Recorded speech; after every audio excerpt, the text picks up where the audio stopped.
Today is April 1st of 2024. I have decided it might be fun to change around something a little bit, and I realized that I started that at a slightly different time than I was planning to. Um, I'm playing a different game today. As it is showing on screen, I'm playing The Messenger from 2018 because I think it's a fun game. I like the game. It's a very good Metroidvania, not Metrovania, and I think it's worth giving a playthrough because it's a good game. And I was like, you know what? I have it on PlayStation. Why not for like my third playthrough of the game stream it? Because I actually know this game, as opposed to Persona 3, which I decided to start completely unaware of anything going on in the story there. I've played Persona 3 for the last 5 streams at this point, so I'm like, let's change things up. Put in a different game. For the story, the western edge of a fallen world lies a cliffside village. Harboring the last survivors of the human race, those who chose exile over death. They train day and night, confined to their hideout, their legacy cursed, survival their sole purpose. Legend warns the demon army bound to strike again, eager to completely eradicate humans. Fortunately, legend also tells of a hero flying in from the Western Ocean to bring protection and knowledge. On a day that begins like so many others, a young ninja is about to be visited by the Western hero. Sent on a perilous journey into this merciless world to carry a scroll paramount to the clan's survival.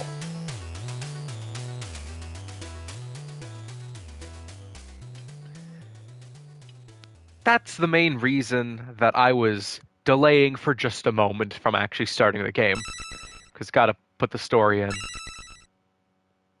which the game might say in anyways. So as we can see here, I have not played a file on this. I've played the game twice. One on my Switch, one on Steam. This one's a PlayStation run. For the name, I'm just gonna go with what I usually do. This is the closest you'll get.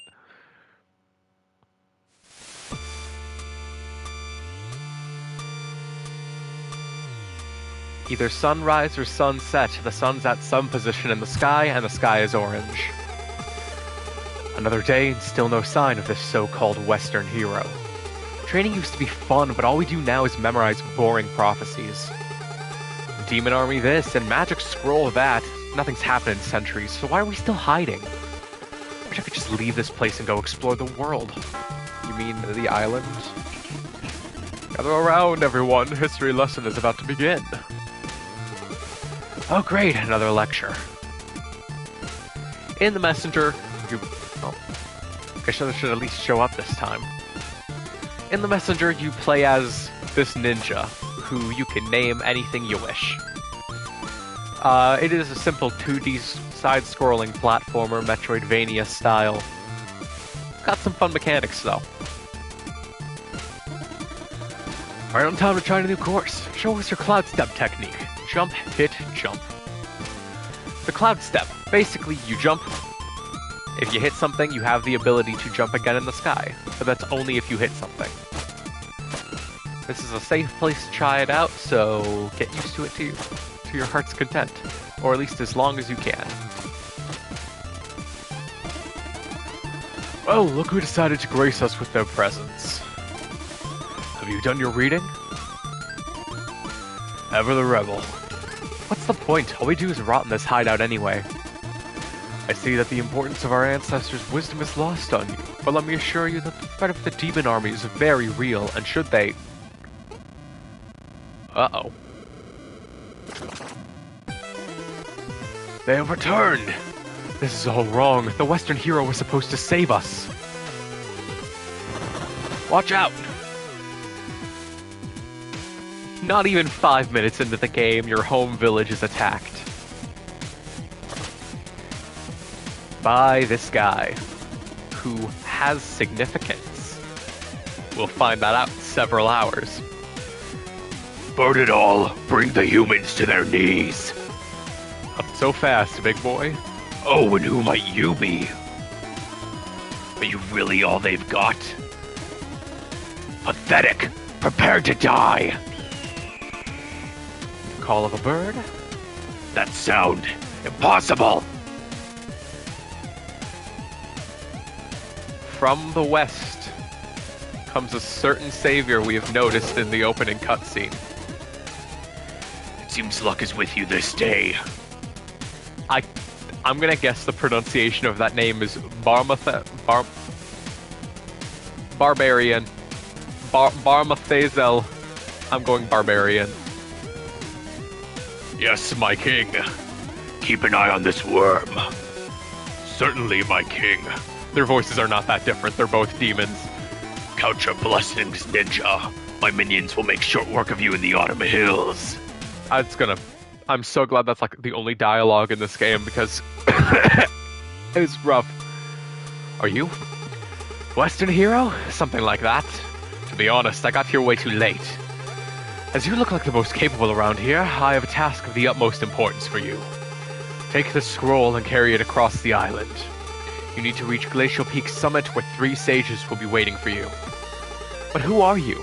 And why is the scroll important? You'll find answers along the way. Head for the village gate now. The Shroud of Night shall be your only protection to make it through the Autumn Hills. Godspeed, messenger. You've unlocked the scroll. You've been chosen to be the messenger tasked with carrying the scroll across your cursed world. Cursed, whatever. It's on fire. So, this doesn't start off very great. Well, the game does, it's just the scenario is not that great. For finishing this area, you unlock a trophy. Beat the intro without dying. How would you die in the intro? You can't jump you can't jump into the water at that balcony area.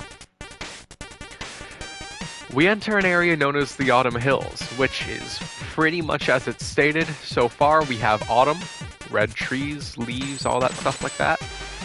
And we'll find hills later. So, I should probably go into other mechanics. So, the jump button, I'm playing this on PlayStation, so I will say it as the buttons are on that. The X button, or cross, is the jump button. The square is your attack. It would also be your Xbox A, or your Switch B, and... oh. I'm so used to playing later in the game that some of my tactics I can't do right now. The square button is your attack, which is also Y on Switch. Okay, you'll see me do some things that I'm gonna absolutely mess up in the beginning, but it'll make sense later on. Whatever, buttons, they do things. They do whatever they do, and you play the game the way that you play it. It's a simple platformer. I'm not great at describing games. There is no way to get across that gap. You can't jump across it, and once you land in it, you are stuck. But you're faced with a door. The door brings you into this strange room that you can kind of just walk around and look in, with a, I guess, clothed person here. Ah, the messenger. I wasn't expecting you so soon. What is this place? This is the shop. Doesn't look like a shop. Do I look like a shopkeeper? Anyways, so I'm this mystic character who will be mentoring and supporting you on your epic quest to save the world. All you need to do is take the scroll to the top of a faraway mountain where 3 sages from my order will be waiting for you. Your order? Slow down, that was way too much text for one dialogue box. Okay, small thing. This is one of those self-aware games that's aware of the fact that it's a game and that it's a prophecy of untold information and all that, and make of that what you will. I don't put much thought into it, I just like the game. Look, just keep going eastwards and make sure you grab all these time shards you see lying around. I can use them to upgrade your abilities and artifacts. First one's on the house. Enjoy! You've unlocked the climbing claws. Press against walls while airborne to stick to them. And that's how we get out of this pit. So you have the option to check unlocks. Anything with a red, I guess, diamond around it, you don't have enough money to afford.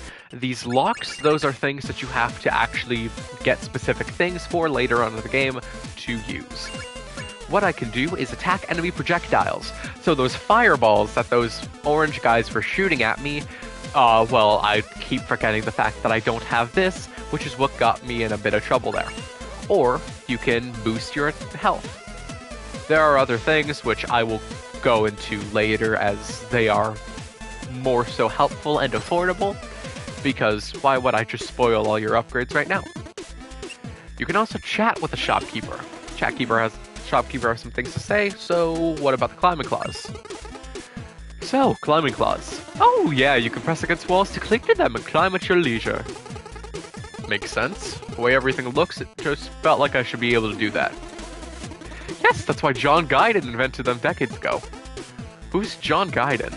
Never mind, just an acknowledgement I needed to get out of the way. I don't get it. Some will. You can also ask what this place is. I'm probably just gonna do one little chat sequence per visit to the shop. But another fun thing you can do is go to this cabinet. Please don't touch the cabinet. I already told you, the cabinet's off limits. Believe me, you're not ready for what's in there. You think you can just barge into my lab and go through my stuff like you own the place? There's no skeleton in there, I promise. Hey, don't touch. It's empty anyway. Don't make me lock it. Why don't you put that curiosity to good use in the outside world and maybe, I don't know, save humanity? If you touch that again, you'll have to sit through my boring story. I'm warning you, it's boring. It's philosophical. I'll even remove your ability to skip what I'm saying. So, cross button, you can skip through dialogue while you're in it. This is your last warning. And if you do it one more time, you better make sure you have some time ahead of you if you're going to touch that again. Set some time aside. You can get another achievement for this, by the way. You asked for it. Don't say I didn't warn you. You know, it gets pretty lonely out here, so I have a lot of time to think. The one thing that keeps bugging me is this concept of happiness. Everyone seems to be looking for it, some pretend to have it, and no one can really explain what it is. I think I finally cracked that code. You see, everyone has goals, so you think, oh, when I have this, I'll be happy, or when I achieve that, I'll feel eternal bliss. I simply hope Devolver will sign their kick-ass game. This game was published by Devolver Digital. They threw that in for the sake of the game because it's a fun little nod to that. From my perspective, sitting here at the end of time and being visited by countless travelers, I came to realize something very important. Goals don't make people happy. They defer happiness into the future, so when the goal will be achieved. This can only fail because once you reach your goal, you are not the same person you were when you set out to achieve it. And what's more, your mindset is to chase something instead of enjoying what you have. So there you have it. Happiness is not a goal or a state. It's a system. You optimize your environment and cherry-pick the people around you. So that every day you're just stoked to live your own life and you don't need to defer any joys because you've optimized the present moment. Now, I don't know whether that was cheesy or insightful or even just annoying, but I need to optimize my own life, and that implies that you stop trying to open my cabinet. So I really hope I bored you to death. With that, you get an achievement.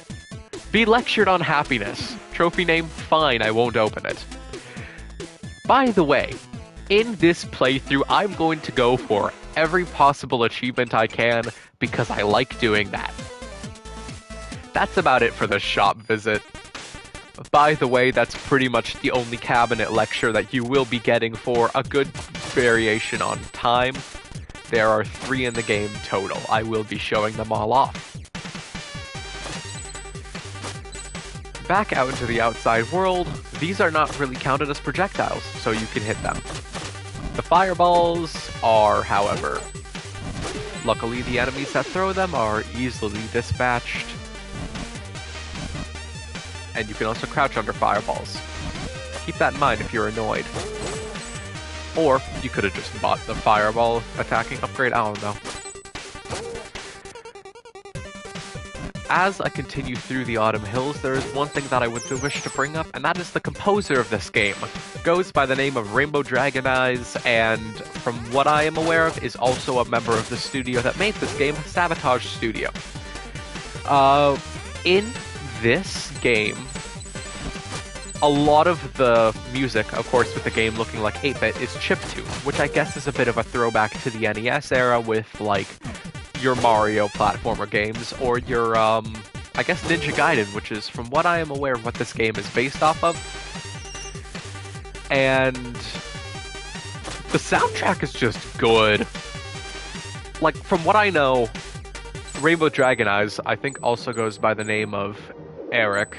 This is public information. I'm saying this because I am aware of it myself, and it is also a name that is used for the sake of the creation of the soundtrack. Or I guess not the soundtrack for this game, but like their follow-up game. But to think that the entire soundtrack for this game was made by one person, and these songs go pretty hard too. Like, I like the soundtrack in this game. I think the songs that are playing fit the vibes in the game of where you are and like the mood of the situation at hand. Because this song is very upbeat, goes by the name of Hills of Determination, and it really can empower, even through the name, going through your first area feeling determined to deal with whatever problem you are facing. And I wouldn't really know what else to say about this other than I love the soundtrack of this game. It's so good. You can listen to it on Spotify. Don't listen to it on Spotify at the current moment unless you are aware of certain things or you just really want to listen to it. Another visit to the shopkeeper with more money allows me to get something new, which I'm definitely going to go for that fireball thing because I absolutely hate fireballs. Next is the enemy shuriken, which you can tap into your mind's key charges, allowing you to throw an energy shuriken with the triangle button. That is also very helpful. As you could see in the top left, I have unlocked 3 little blue diamonds, which allow me to throw these little shuriken things. This is your projectile attack. Now, what is this place? Seriously though, where are we? Curious, are we? In time, you will come to realize that the question is not where, but when. That's it.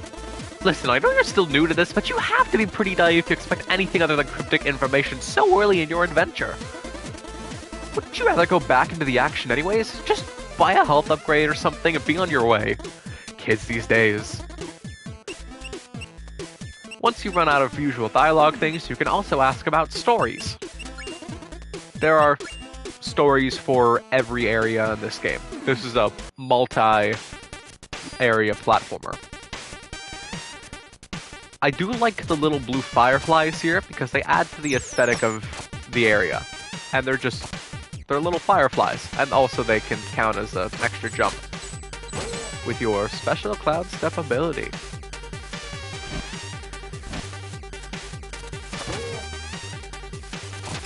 I guess another. Oh yeah.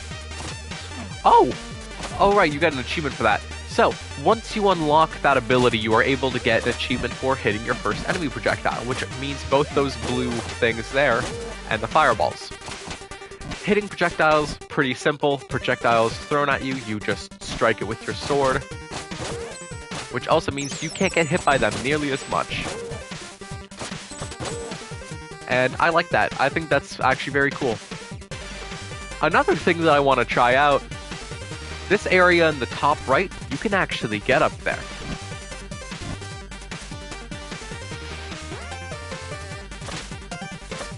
There is a way to trick this, but it's not easy, and I'm definitely going to try it because it's fun to give it your best shot. There we go. So, up here, you're given a little challenge. There's this little green thing there. Now, for what this is... Oh, I can actually get that. Okay, in my last 2 playthroughs, I have tried getting this on my first run-through here, and I have not been able to. No comment in following. Once you get one of these things, you pick it up and smash it. challenge expected. So, it seems you're one to wander off the beaten path. What was that big green object? Oh, you mean the thing you just smashed instead of collecting? It's a power seal. There are many others like this one, but to be honest, I'm not really sure what they do. I can tell that finding them all is optional, but if you're the kind of adventurer that likes to go for the extra challenge, you will want to keep an eye out for hidden rooms. And who knows, you may or may not unlock an overpowered upgrade. Anyway, I'll be in my shop. So yeah, game is self-aware, gives cryptic comments, and there are 45 of those power seals to collect. They are completely optional. I'm still going for them. It's easier to find them at some point later on, which will be shown off as we get there in 2 streams time.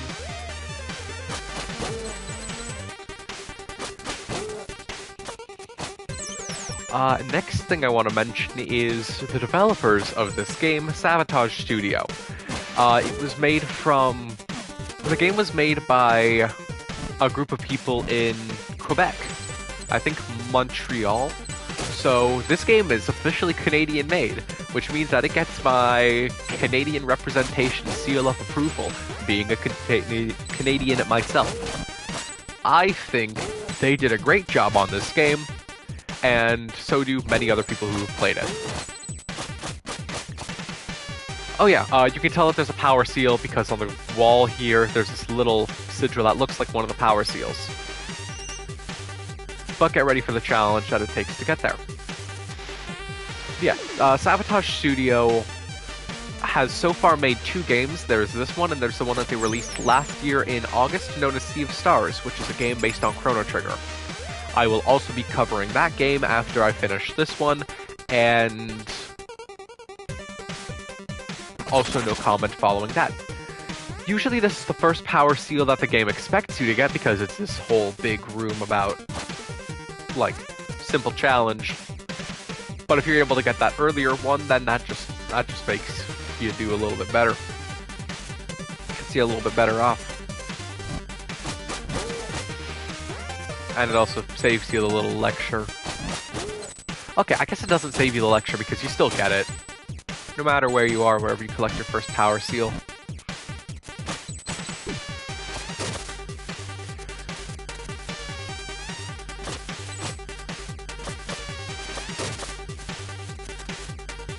If I had more I could talk about involving the gameplay, then I would be able to do a little bit more. But I don't think I need to.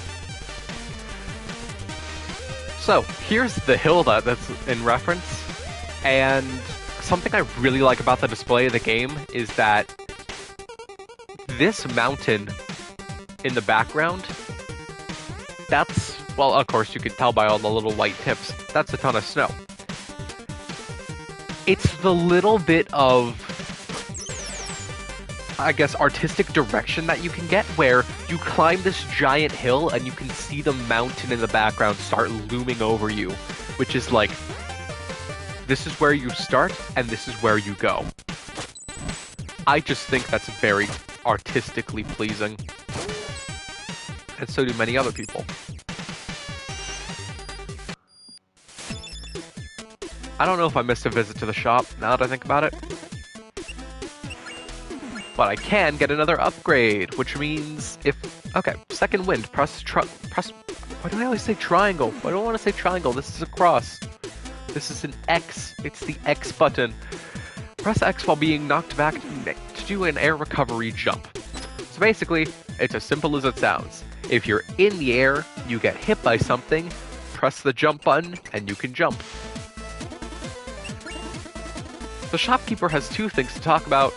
Only one of them I would be able to discuss if I was going by my every shop visit. I talk about one thing. This is a separate case. Starting with any stories. Do you have any stories to share? Of course, here's one for you. There once was a servant who didn't know how to read. The day came where his master asked him to read something for her, to which he replied, "I'm sorry, my lady, I cannot read." That reply immediately got him fired. So he went out in the streets looking for a tea house to relax and accept the bad news. When he couldn't find any, he reckoned he probably wasn't the only one to wish there was a tea house in a small town, so he opened up his own. It really picked up, so he built many more and became rich in the process. One day, his accountant asked him to review a piece of document, to which he replied he didn't know how to read. The accountant, who couldn't believe his ears, said, "If you became a millionaire without even knowing how to read, just imagine where you would be if you could read." "Oh, I know exactly where I would be," the rich man replied. "I'd be a servant." The end. What? I don't see how this applies to my adventure. It doesn't. You asked for a story. More like the long version of When Life Gives You Lemons. Alright, since you don't seem to appreciate me sharing some clever material for you for your next party, I suggest you move along. Looks like you're almost at the end of this area. Did I forget to mention there's a giant leaf monster guarding the exit? You did. Haha, that look on your face. Don't worry, my dear adventurer, leaf monsters only come out during a full moon. Oh, is it a full moon right now? Yes. Oh, I didn't mean... Good luck! Okay, I like the character of the shopkeeper. I do think the self-awareness is kind of like this is a tried trope, played trope. But at the same time, the character's just kind of fun, has some witty dialogue. If, of course, you're also not completely used to all this stuff. Introducing the Leaf Monster. Simple attacks. A jump, you hit it, it shoots its leaves. You can attack its... You can attack its stick-covered body, but you cannot attack it when it is shooting leaves at you. I can't really go through the statistics of how many attacks it takes before you're able to actually defeat the boss, because I've never counted it. It just takes some amount. You can tell though when the character is glowing fast. Oh no, I just realized I probably should have put a warning in about that. The boss is almost gone. Technically, you're not supposed to do that, but when it's in a state like that, I'm guessing that it is acting as if it has already shot its leaves, and you can attack it. Not too challenging of a boss. I'm gonna just pause for a second and put in chat a potential warning about flashing lights. Because this is something to be worth about.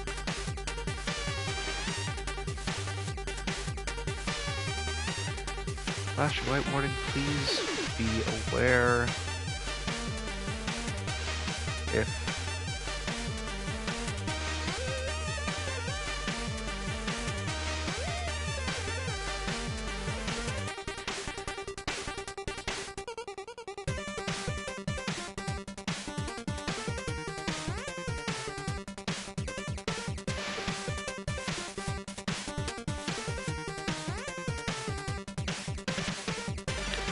flashing light warning. Please be aware if you are sensitive to this. I don't want anyone getting sick from this. I don't necessarily know the... Oh. Unable to pin message. Oh well.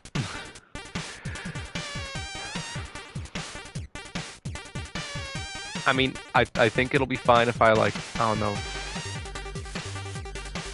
go into the main area. The next area is the Forlorn Temple, which the sky is a lot lighter blue, and I think the blue sky is pretty neat. We then have this pathway to try and cross the bridge, which we cannot pass the bridge. So, welcome to the catacombs. We just forego the temple. Oh, you scared me. I thought you were an undead. What kind of creature are you? You've never seen a phobican? Phobican? We are a tribe of builders. Technically very hardworking, but every one of us is cursed by a unique fear, which we are named after. What's your name? Necro. Necro? So you fear the dead, and somehow ended up in the catacombs. Ironic, isn't it? fell trying to repair the temple ruins above and was instantly paralyzed by all this morbidity. Anyway, thanks for snapping me out of it. I should really get back to work. Bye-bye. Oh yeah, L button. It shows you like all the items you have. So you got like the scroll, the climbing claws, the energy shuriken. Some of the items you can pay to unlock, some of them you get through story progression. All of the abilities other than Cloud Step you can pay for. And then also shows you all the power seals that you've collected so far.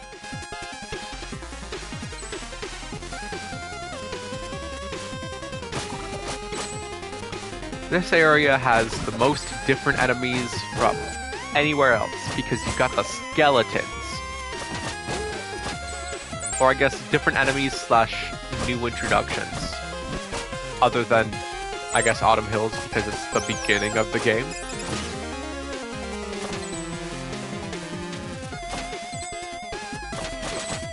There's also this giant orange crystal which you can beat up a ton of times and you can get a lot of money out of it. New achievement, be lootful and multiply. Destroy a big time shard. If you're low on money, that's definitely something to look out for. Also, don't step in the spikes. They deal like 3 damage. I'm also low on health, so that may be something I'm going to want to look out for too. And that bat.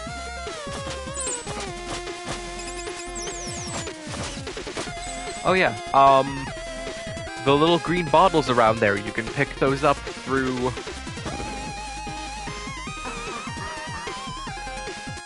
You can pick those up and they can restore your health. They're the little blue shuriken charges, which allow you to recharge your shurikens. Oh, I haven't actually used them. Yeah, triangle button, you just throw a little blue star. You're also limited to the number of stars you can throw, because otherwise that would make you an unstoppable... It would make you unstoppable. You wouldn't be able to... Or enemies wouldn't be able to hit you. You'd fully be able to just pass through it. First shop of the area. I forgot to show off this chest. What's with the big mysterious chest? It appeared when you smashed your first power seal. So, this chest, when you speak to the... When you investigate the chest, then the shopkeep tells you how many power seals you have. It tells you how many you have left, not how many there are overall. I have 2. There are 43 left. 2 plus 43, 45. So the way that math goes.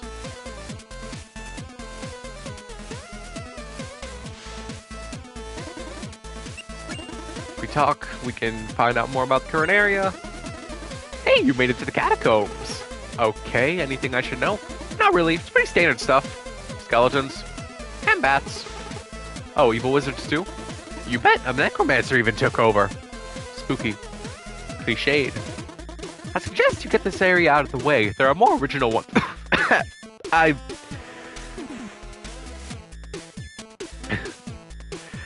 start talking, and then the gravelly voice from the Demon King jumps back and hits me. There are more original ones lined up. So what do you do here? I study magic. Can you teach me? Not really. Why not? Because you're not ready. Ready for what? For magic! Come on, you just asked! No, but I meant, believe me, learning magic is a lot harder than following a conversation. New upgrades I can get. Underwater dash. Square underwater, you can boost forward.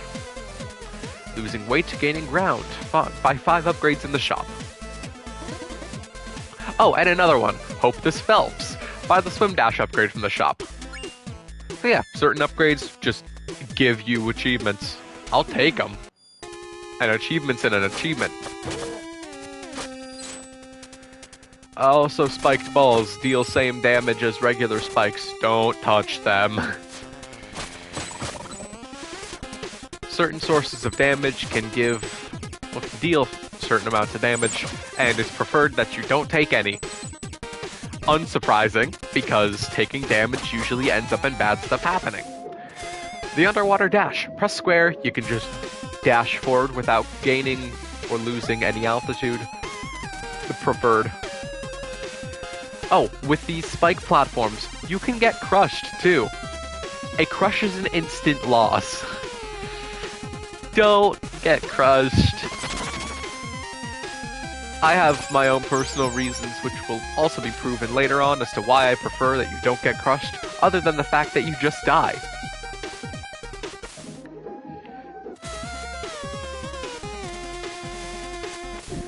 Further down, you find saw blades. Spooky saw blades. Easily avoidable. Actually, now that I think about it, I guess the introduction of the Forlorn Temple just tells you about the falling platforms. Which, I mean, good to know, because platforms that fall, it's better to fall into a safe place than to do a bunch of spikes, and then not react in time. The underwater dash is very useful for this place because we have a lot of very quickly moving platforms, and that's a quick and easy way to get crushed. I almost did something I shouldn't have right now. Playing this game enough times, you learn a lot of fast traveling mechanics or techniques that require certain things that you don't get until later points. So like down here, you can't do anything here. There's nothing there for you. It's not insignificant, it's just not useful right now. Also the fast-moving platforms. You can dash through this area instead of hiding out in the middle area, you can just pass through. Oh, I guess this room allows me to talk about something else. At the bottom of the screen, you can see that there is a very slightly different colored, I guess, background. And at the top there are also a little, like, dots that fade from one area to another. That's an indicator of a bottomless pit. Bottomless pit, instant death. So, common sense, don't fall in. Everything I'm going to mention that can kill you, I'm just going to follow it up with, by the way, don't die.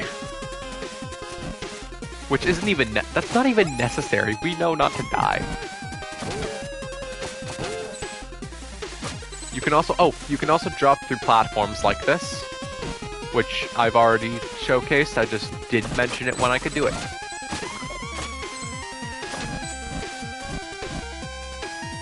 Making use of the also projectiles.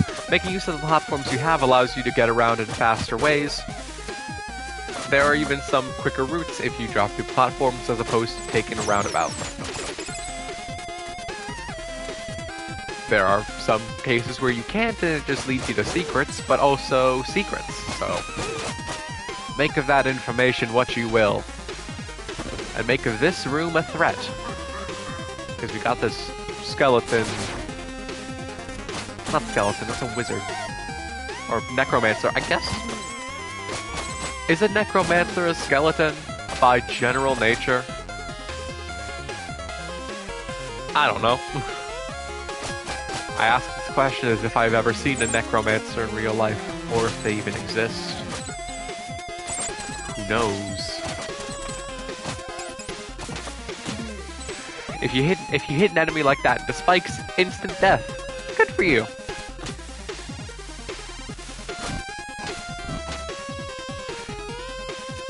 I have wasted all my ninja stars. Oh yeah, the skeletons move faster if you're on the same platform as them. If you walk off screen, or if they walk off screen, that's it. That's done. You can't get anything out of it, but you don't have to fight them.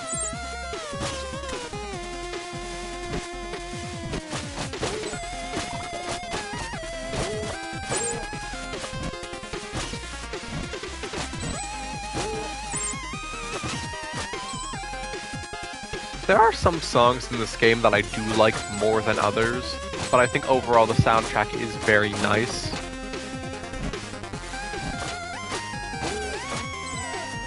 But some of my favorite songs are also late game, and it's like, They're great! I can't experience them!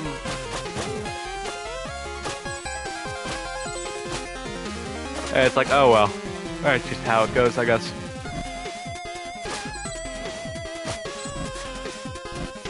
Oh yeah, another thing. If you activate a falling platform, that's pretty much it unless you leave the room and come back. If you know the area well enough, you can plan out your strategies on how to get around. If you don't, you can take a look at what you got and see where that can take you. Or respond quickly to any scenario that puts you up against death. Like the bottomless pit that was at the bottom of that room. We've reached another room that looks pretty much just like the one at the end of Autumn Hills, which means one thing. Get used to these types of rooms because, level boss. Next question. Any stories? Do you have any stories to share? Of course, here's one for you. There once was a poor old lady who had nothing in life save for a small shack and a pear tree. Her name was Madame Misery. Her whole family ate misery, and sometimes there wasn't even enough misery to go around. One day, she was visited by a starving beggar, who asked whether she had any food to spare. She didn't, but her heart was as big as her situation was unfortunate. She served the beggar a few clumps out of the tasteless broth she had simmering, and invited him to help himself to a few pears. The beggar removed his cloak, revealing himself as a deity. He was disguised as a beggar to see whether there was any kindness left in the world. Touched by Madame Misery's generosity, he offered to grant her a wish. Let me guess, she didn't want anything and it's immoral about living frugally. No, this is good, let me continue. She mentioned a lot of people were stealing her fruits, which jeopardized her chance to eat every day. Her wish was simple, an enchantment on her pear tree so that it would trap anyone who stole from it until she decided to free them. The divine visitor granted her wish and took his leave. Time went by and she scolded many thieves, but soon realized that most of them were starving children. She decided to take it upon herself to feed and educate them, and soon became the pillar of a thriving new generation. Ever happy and generous, Madame Misery got so old that her face looked like an elephant's knee. Then one day, death came for her. Death, following the protocol, inquired about her last request. I would like to eat one last pear from my tree, she said. Would you be kind enough to grab one for me? Death climbed into the tree to grab a pear, getting trapped in the process. The old lady decided to never let Death out of the trap, and since there has been misery in the world. The end. Right? What's the moral? Being selfless justifies being selfish later? Generosity begets misery? I don't know, it's a fairy tale for kids. I just thought the idea of Death being trapped in a pear tree was interesting. Moral of the story. There is no moral of any of these stories. I don't remember. It's been a couple months since I last played this. I believe you have reached the necromancer's doorstep. Any advice? Very little is known about this villain. Okay, so no advice?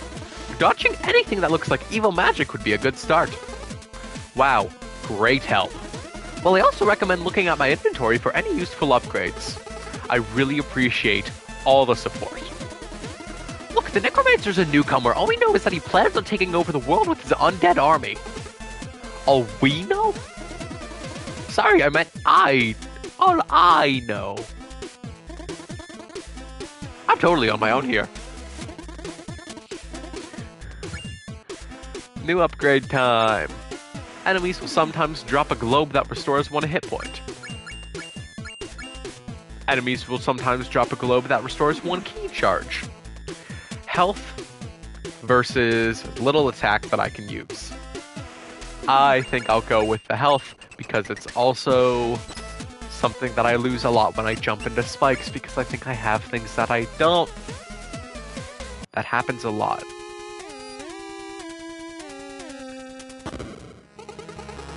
And with this army of undead, everyone will soon fear the mighty Ruxton. What now? This is not a great voice for me to do. We have a visitor. I don't have time for visitors.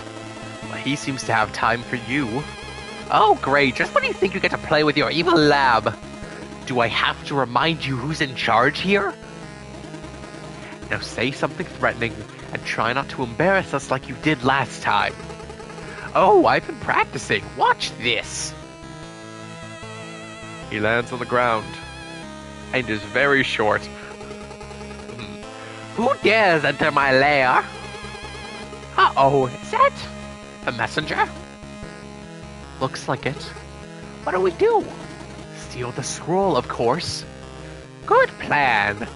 On guard, face the mighty might of Ruxton the Great. Evil magic is green, is projectile. So you can't hit that. But it's okay because you can do this instead. Just beat him up.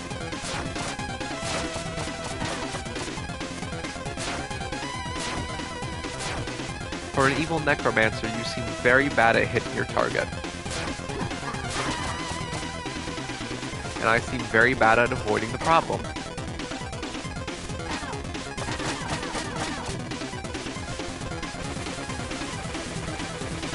I have never jumped into the bottom of this ship, but I'm going to guess that with the green laser power magic stuff, it deals damage.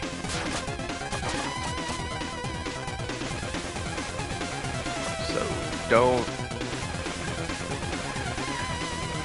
I should just do a count of how many times I talk about something that can kill you and then I follow it up with don't die. I'm gonna guess this is like 5 at this point.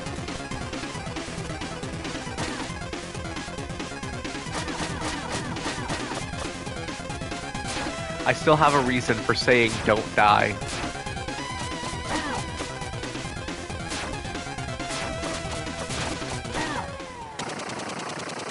Dungeon Brawler. Defeat the Necromancer. Second boss down. I yield! Wait, I don't. It's over. This evil thing is clearly not working out for us, no matter how many skulls we slap onto ourselves. Any suggestions, then? I'm listening. I don't know, just something else. Like what? Introspection would be a good start. What has all of this brought us, really? Ridiculous. I'm sticking to evil. Oh yeah, and how are you going to accomplish anything if I'm not carrying you? Well, I could... Yeah, that's a good point, actually. It's settled, then. Carry on, messenger. We promise not to cause the world any harm. You have an area full of skeletons. You shall have an area full of skeletons for the rest of your days. Just says the same as the last line of dialogue. When you leave the catacombs, what else do you get to but the Bamboo Creek? Beside the Pillar of Death, you find nature. And a lot of bamboo. This area, a lot more bottomless pits. Of which I genuinely fear, because I could absolutely misstep and die. And if I die for specific reasons, I will have to close my file before I let that go through. Yes, I am going to cheat death until I get what I want.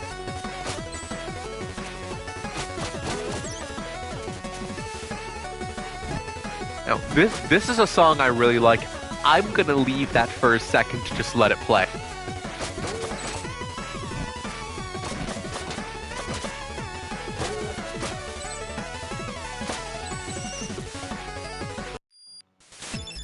Okay, I'm in the shop. I'll let the song play in a moment. I forgot that there was a shop and more dialogue. I don't have money for an upgrade, so I'm not getting an upgrade. Current area. Bamboo Creek. That must be a sight for sore eyes after your trek in the catacombs. Sure is. Do make the best of it. This place is as close to a day off as you'll get on this adventure. I'll try, I just didn't know something so cheerful existed.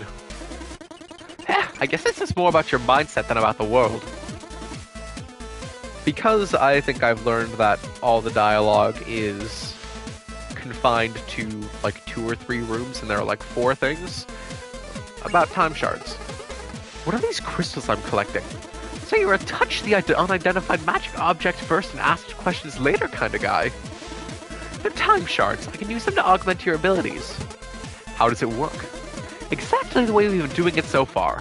You select what you want and give me the required amount of shards so I can do my thing. I meant the spell itself. It's complicated, but I'm curious. And I'm busy. Talk later. Back to the song.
This song is a more upbeat, high, I guess, tempo. I don't know. I don't have like a BPM counter or anything.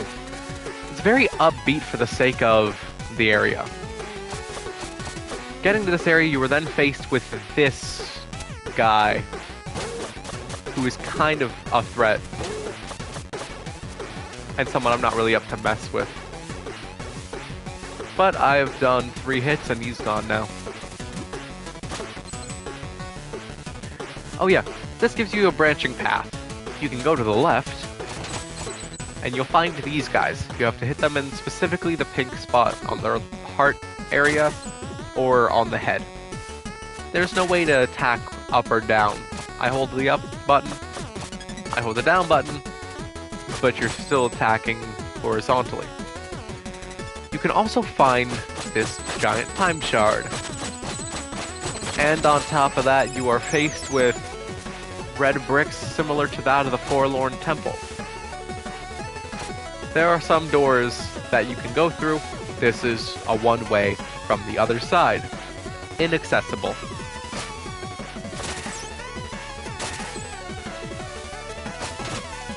So basically the left path only gives you a little bit of money and there's not much you can do outside of that. Both of these wheels are able to change around the platform. Oh yeah, a feature of the area.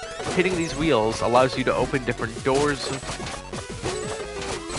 And like for example, if I wanted to go back, that's what the wheel down there on the right is for, or left. To the right of the door, the wheel opens up the door to the left. I say this as I move my hand around a whole ton to explain it. Another conversation about stories. Do you have any stories to share? Of course I do, but now is not the time. Why not?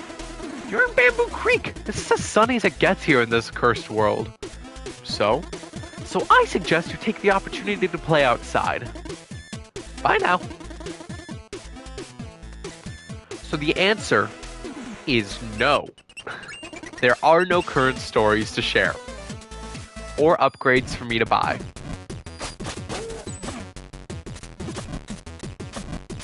They just get progressively more expensive. There are some that are in the thousands. You'll have thousands, it's just later.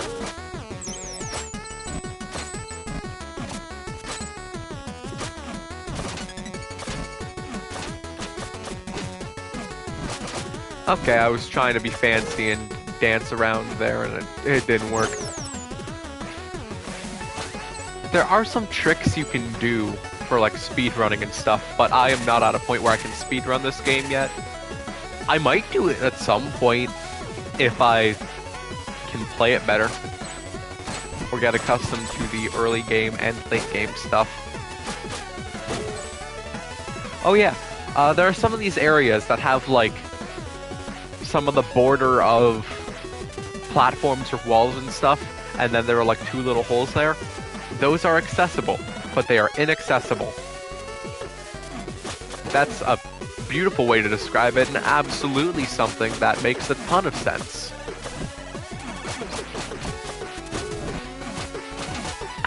I can only play the role of the shopkeeper. I gotta be as cryptic as I can, because there is a lot more intricacy to this game than I'm letting on.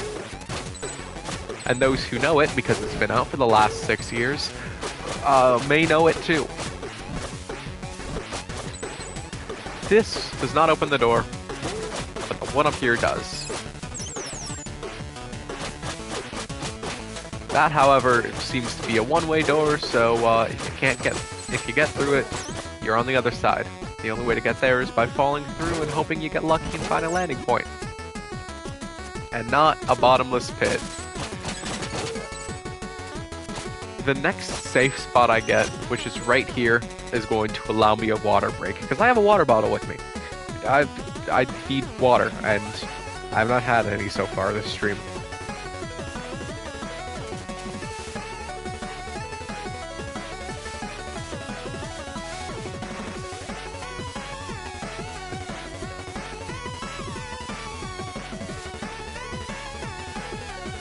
Hydrated and the throat cleared. Let's continue.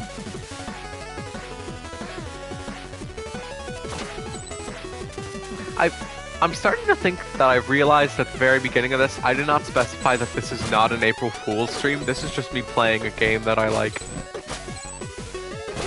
I don't understand the purpose of April Fools. It's like... Okay. When I was younger, I had gone through a not fun scenario on an April Fool's Day, which I guess has contributed to the fact that I hate the day, and is not really something that I'm gonna go into other than the fact that it sucked and was made a day that's meant to be supposedly funny significantly less funny. Like, I know that it's fun to do pranks and joke around and stuff like that, but it's like, one, pranks could trick people in ways that are not great, especially if you like making jokes that are at the expense of others. Jokes at the expense of others makes the whole game less fun. You want to have a good time, but you don't want to cause harm to others. If you do want to cause harm to others, then you kind of suck. Let's just go with that. If your whole goal is to hurt others emotionally, physically, or any other sense, then you're kind of a shitty person. First, fully aware use of a curse word in this stream.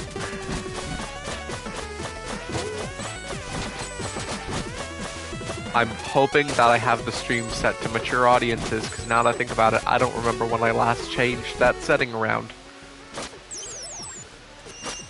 Bamboo Creek's little mirror area. If you drop down here, you find a crystal.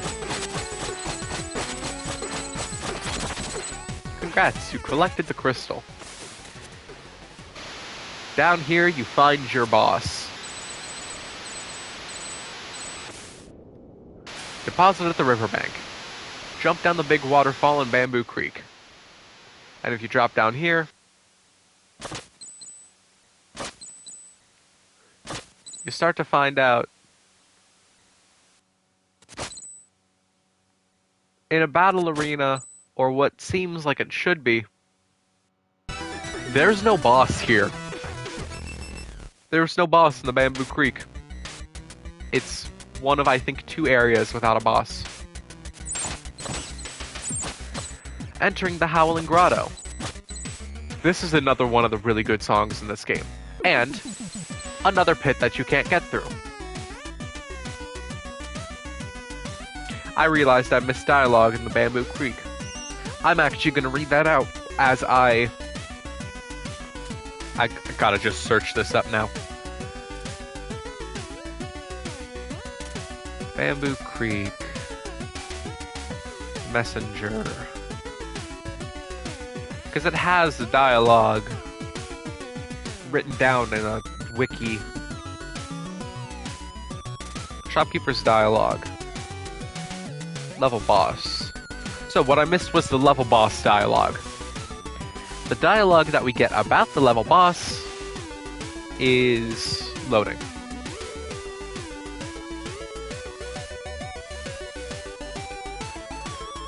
So the ninja says, so I guess the boss is up next. Shopkeeper, a boss in Bamboo Creek? That's a good one. Well, with the layout, perfectly centered gates, symmetrical lanterns, no scrolling, I just thought, look, you're perfectly free to hallucinate patterns and try to make sense of them, but I believe I told you this place was like your day off. So, well, would you fight a boss on your day off? Ninja, ellipses. Exactly. That is the missed dialogue of Bamboo Creek about the area boss. Now for the shopkeeper. I fell in a pit. That you did. That gap is way too wide. There's no way I can make the jump. This reminds me of a story. A long time ago, warriors of the Squirrel Clan invented a way to soar through the skies. Touching on a freedom humans could seldom dream of, someone mistake them for gods. Incredible. Yeah, whatever, here's a wingsuit. You got the wingsuit. Press and hold, cross while airborne and glide, deploy over geysers, fly upwards. So, new upgrade. Unlocks this. Press square while gliding with the wingsuit to attack downwards. That is your vertical attack. I'll also get the key charge. There are 5 more upgrades in the shop here, plus this one that is locked and requires another thing that I technically could have right now, but like... Dialogue. Wingsuit. Thanks for the wingsuit. You bet! Don't forget to try it out by pressing and holding cross while airborne. Why was it free and not the other upgrades?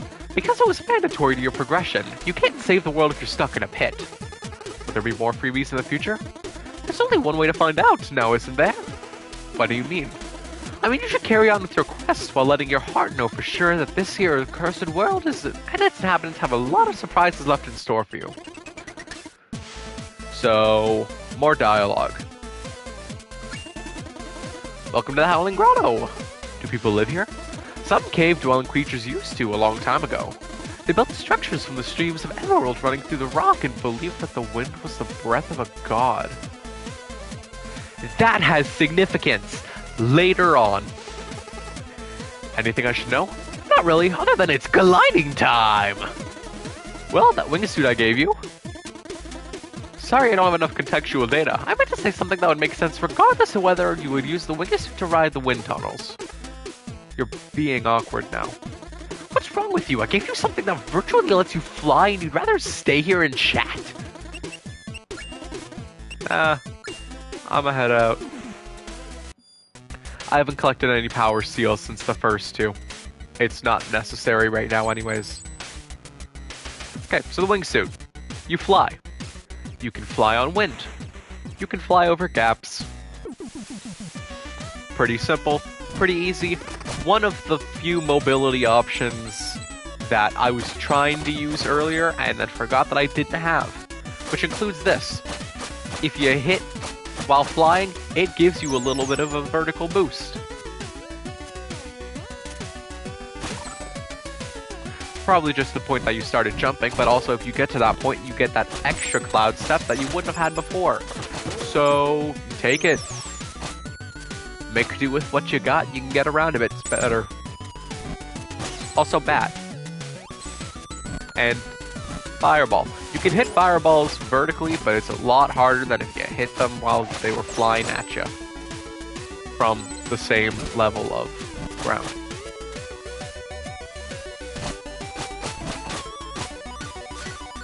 Oh wait, no, I did get the power seal in Bamboo Creek. This area, impossible without the glider. As if you wouldn't have had it right now.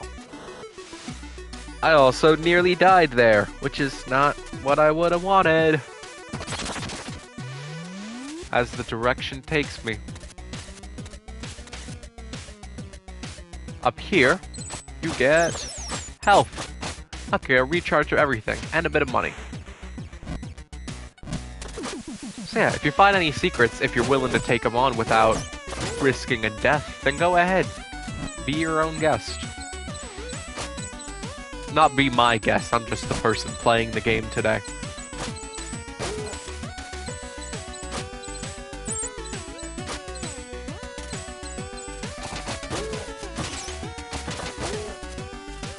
Now, I think we've seen oh, never mind. I was about to say, I think we've seen pretty much all the enemies here. No, we also have these guys that throw rocks at you. Rocks count as projectiles. Don't take damage from them. Hit them with your sword. So on and so forth. Nothing new that we haven't seen before.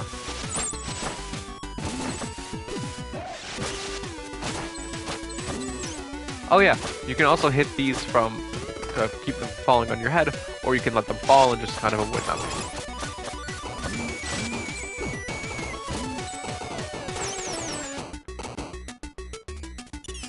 Also, the wizard guys, I think they have strange names, which I can't remember off the top of my head.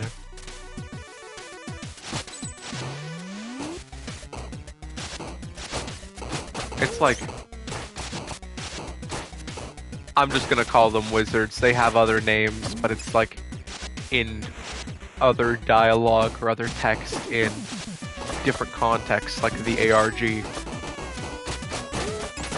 This game has an ARG, which I could, whenever I finish it, go through that whole process if I really feel like it. That probably just requires me to, I don't know, go through other stuff while covering it. Or it would be worth making a video out of if I had a computer. Or access to editing software. I'm gonna need to get advice on that from someone at some point in my life. Because I've used like Adobe Premiere for the sake of a class before, so I know how it works. I just... Ow, no.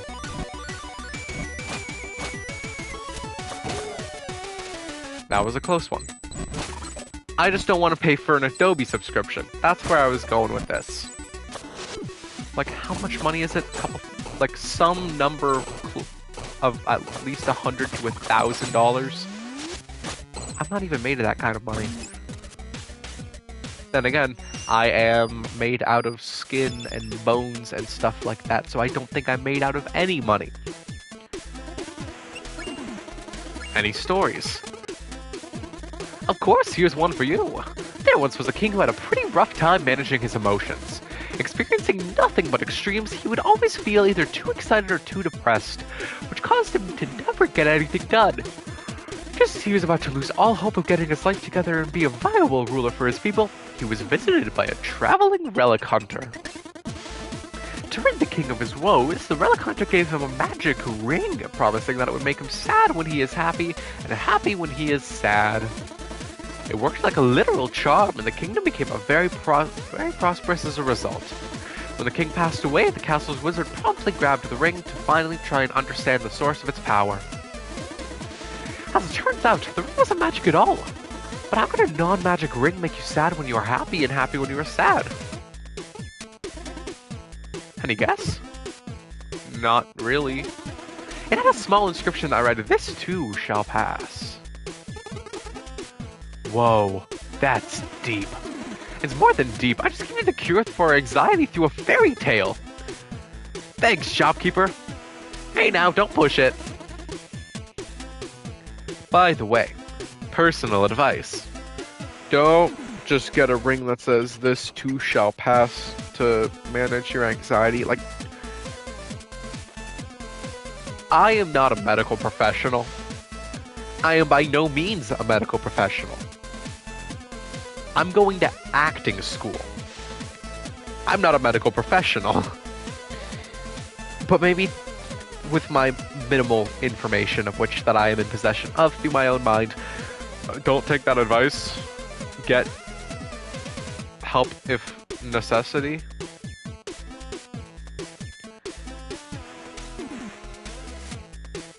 And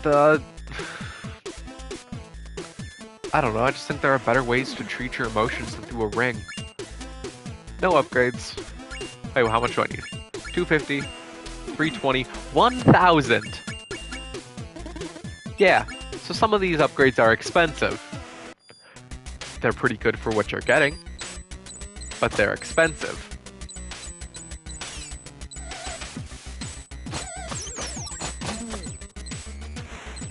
I don't like these wizard guys. I mean, I also don't like any of the other guys that throw projectiles at you, but you can also, like, hit those away, so I guess I do.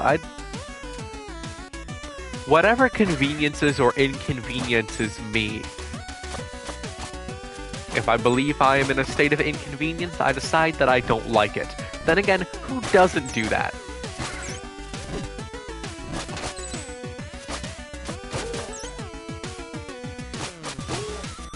It doesn't take a psychologist to understand that most people act in self-benefit as their number one priority.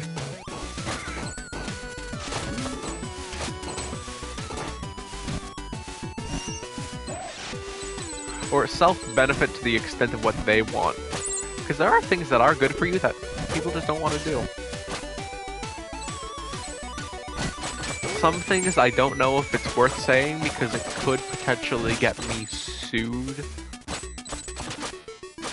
Because it's like, I don't know, name-dropping insert corporation here and saying, by the way, there are better things you could be doing with your time is bound to get some angry responses.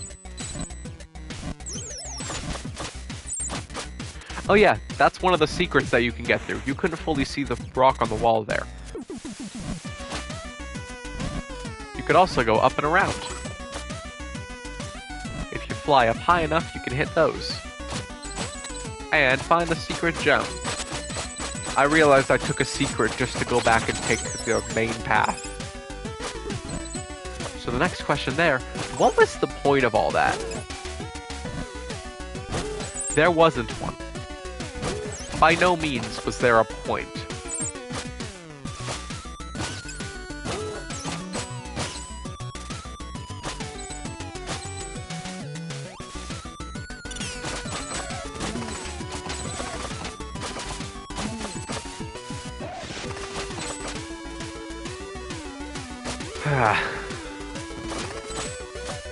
I have no idea how I got a strange feeling of being winded just by playing this game, but I think it might have been the breath that I was holding to get around there. As room trends show, level boss, I hope you're up for a challenge. Why? Because something big is up next. What? Or what? Well, let's say you're about to fight someone who understands that the best defense is a good defense. Who? I wish I could tell you. Anyway, your 3 questions are up. Carry on. Since when is there a 3 questions rule? Hey, that's 4 now. New upgrade. Either extra shuriken or health. I'm going into a boss fight. You think I'm gonna put my money into an attack? I gotta heal. I gotta stay alive. And I gotta fight this guy.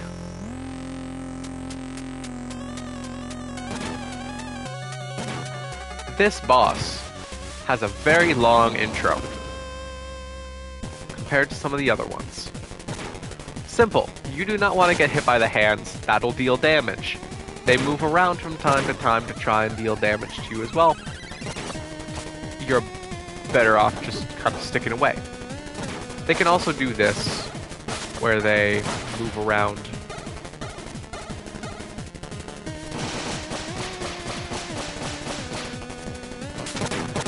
I do like how it gives you a bit of a warning on when it's going to attack.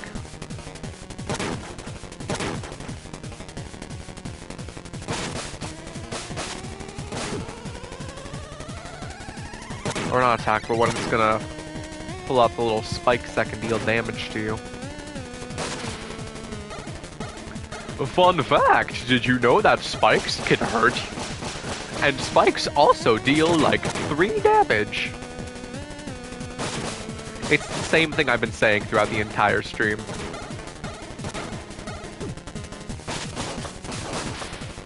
Spikes bad, don't get hit by them.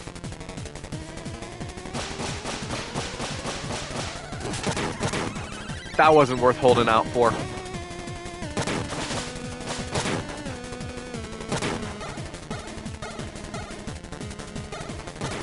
I tried putting my faith into my ability to take it out, because it's at that point where it's, like, close enough. Oh yeah, this boss is called the Emerald Golem. And it's semi-dead. I say semi because it's not over yet. This is one of the few bosses with either a second phase or still taking the same amount of damage as regular bosses do, but it's like flying around now.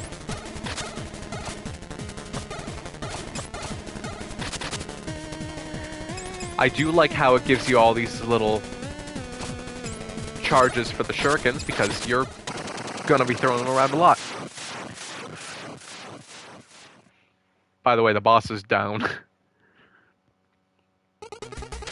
Like, thanks for destroying my golem? Well, you attacked first. What are you talking about? I've been digging through these caverns for centuries and you just randomly engaged. No way. No way. You know what? Fair enough. I see how you could have thought it was a threat. I guess my survival instincts kicked in a little too fast. I understand. It's all good. Look, I'm sorry I destroyed your golem, okay? Don't worry about it. I mean it. I'm sorry. It's alright. Honest mistake. So, how do I get out of here? Oh, I'll adjust the wind for you. Good luck on your quest. My bad. Defeat the Emerald Golem. You take the wind, you gotta fly the entire way up. Otherwise, you'll just fall back down. And when you leave,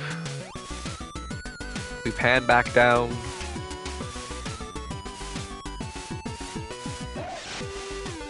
I'm thinking he's just lonely. Very sad note to leave on there. Anyways, new area, Quillshroom Marsh.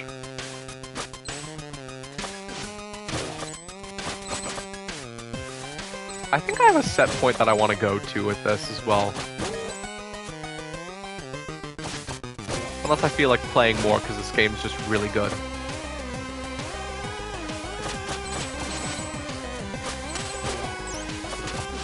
Oh yeah, the Quillshroom Marsh. It's got quicksand.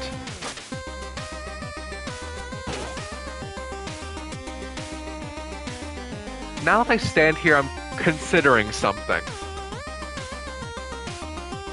Because there are things you could do. My question is this what I feel like doing for the sake of my mission?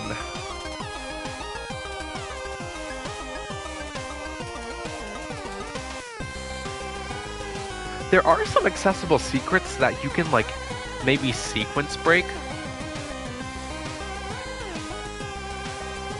But do I really want to do that?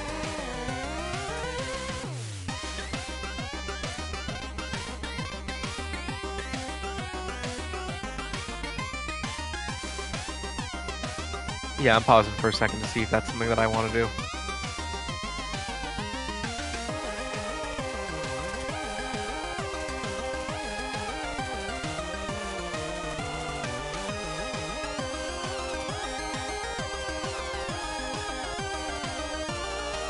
What can I get for this?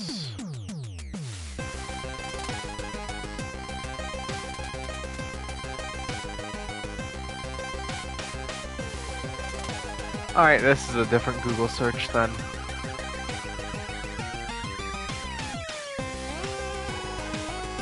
I'm taking longer than I expected for this, but I've got ideas and thoughts.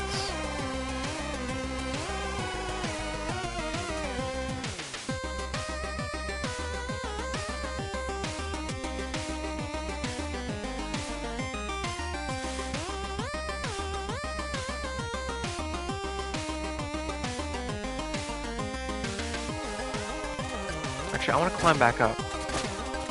I gotta do something.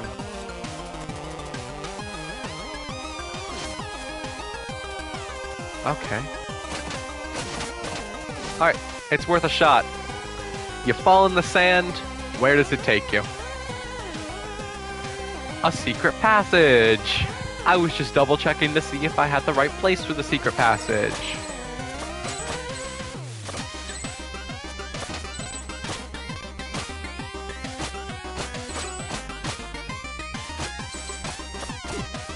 Uh-oh. Pretty simple to get through. You can drop down here. Got a couple of projectile shooting enemies. I forgot I can't shoot through walls.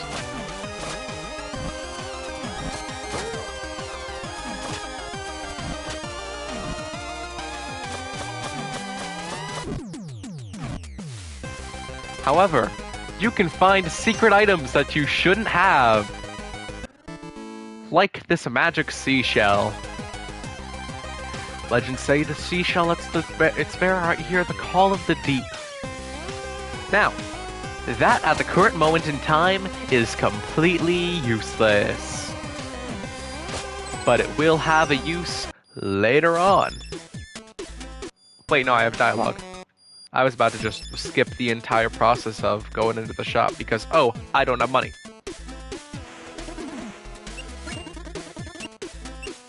The Emerald Golem. I still can't believe you defeated the Emerald Golem. Did you get a chance to understand its motive? That thing wasn't evil, it was just digging away. What? You mean all these messengers that were killed? All misunderstanding. Wow. Current area. Welcome to Quillshrew Marsh, said no one ever. Yeah, this place is eerie. Tell me about it. I wanted to look through the mud for an artifact. Gave up pretty quickly. Oh, that's in reference to the seashell. What happened to this area? Legend says it used to be ruled by a monstrosity called the Primal Fear, until a brave monk defeated it. Both were very mighty indeed, but with its final breath, the Primal Fear cursed the monk forever. Cursed? Legend also says that the monk still roams the marsh to this day, turning any trespassers into fungi. Oh, great. No one knows whether any of that is true, but yeah, I'd pick up the pace if I were you. So it's dangerous. Got it. Such as every area full of monsters that shoot mushroom caps and quills at you.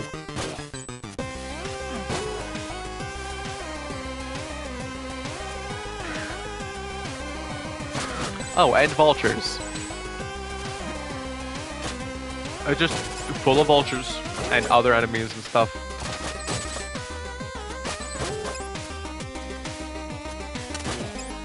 Such is the nature of the world we explore here. Dangers at every turn. Spikes. Why are there spikes here?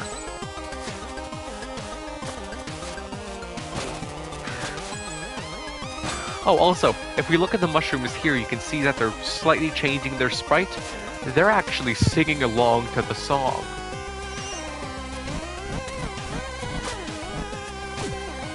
Another little skip you can do. Use a fireball, jump over here, skip this gauntlet of enemies. I also just noticed my health, so I might want to pick up the pace on not dying. Because if I do, that means that everything I put my effort into is all for naught. When I'm so close to...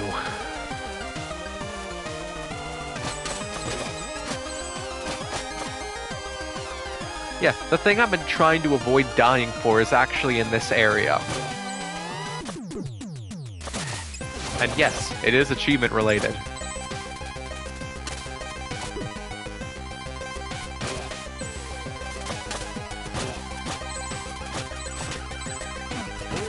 But strangely enough, the game doesn't want to give me anything to heal on.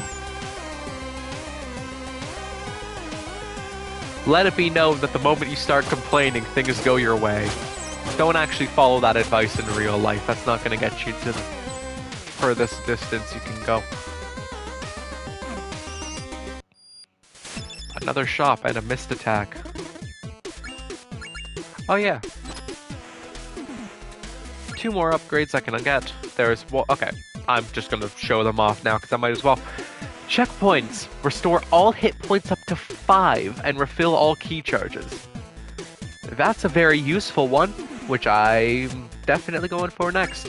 That and also defense up is a 1,000 shards. Incoming damage of 2 or more will now be reduced by 1. You jump in spikes, you don't take as much damage. Still don't jump in spikes. Same reason as before. Any stories to share? There once was a messenger who kept asking for stories. Even though he was supposed to move on with his very important quest, he just couldn't get enough. The shopkeeper, living in a void outside of time, was connected to all eras, and so at first was happy to share the myths and legends encountered over decades of traveling. Alas, the messenger never seemed to appreciate the morals or takeaways, so the shopkeeper decided to be done with the stories thing. The end. No way, I liked your stories. Come on. Maybe later, we'll see. The moral of that story is that if you never find enough, you will never get enough. If you can't find joy in the little things, you won't find joy at all. Which is a realization that I should probably take to heart. Okay, I guess doing these streams allows me to just talk about video games out loud and not worry about the judgment from anyone, because it's just like, yeah, I'm talking to myself, but you know what? I'm having fun doing it. Someday I want to see if I get some friends in, though. Let's start with a better microphone first, because I gotta upgrade from this headset.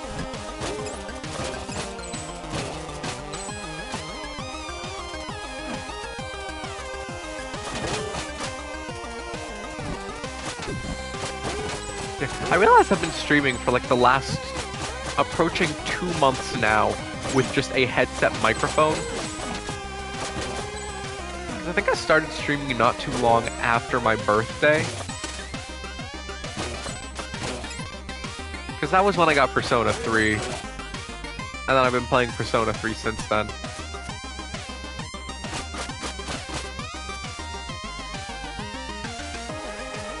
And then this is just PlayStation Plus Extra. It's a game that you like. Play it. I'm like, I'll play it for whoever decides to sit by and watch me play through my silly little games. To those who have seen any of this stuff, I appreciate the visit. I appreciate sitting and chilling out and watching me ramble to myself about whatever I've got in mind. And I appreciate my ability to keep some things to myself. Because that used to be something I was really bad at doing when I was a kid. I'd just spout off random information that is not meant for public. Like an idiot. Or a child that doesn't understand that internet safety is a thing and that you gotta be careful about what you're saying, what you're doing. Because otherwise you could put a lot of stuff at risk.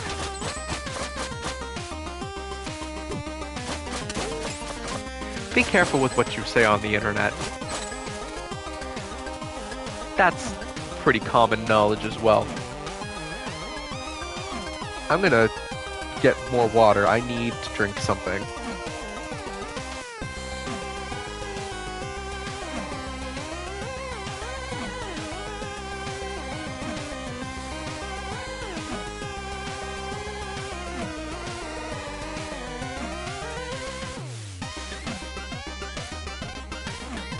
Also drink water. That's another important thing. Live in the appreciative state of having water. I realize that's a very insensitive thing in certain scenarios, so I do apologize. Some people are probably gonna be like, it's fine, it's not really much, but it's like, there's more to it than just that. Like a level boss. Be careful. I sense a fallen up ahead. A fallen? It's how we call messengers whose quest came to a tragic end, their power corrupted by demon magic. Why are you so serious all of a sudden? Because it doesn't get more serious than a rogue messenger about to unleash on you. With these stories about a monk There really is that one monk. What are you talking about? About you meeting your match. Good luck. So, for that achievement...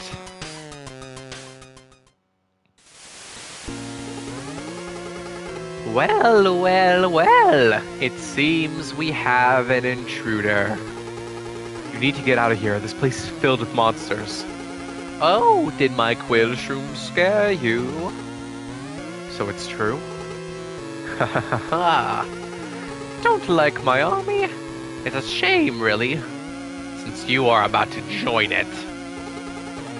Wait, that scroll! It couldn't be. No, impossible. Kneel before your queen and receive the curse of quills! The Queen of Quills shoots out these little spores that land on the ground.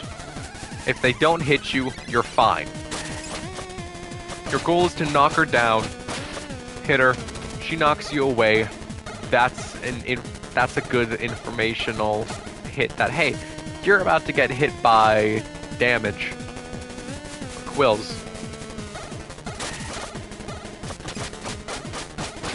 Some bosses have attack limits in their starting moments.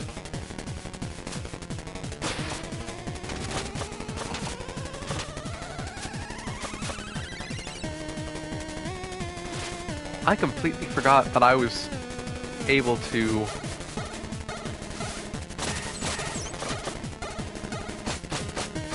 try and keep myself up in the air for that.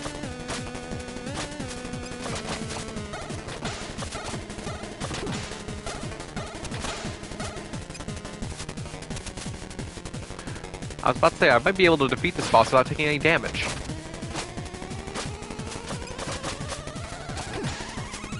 Which is a lie, because I'm actually taking a lot of damage. But also, I'm close to finishing the boss. There we go! Achievement, I Quill Survive. And silver trophy, no argument here. Make it from the beginning of the game to beating the Queen of Quills with 0 deaths.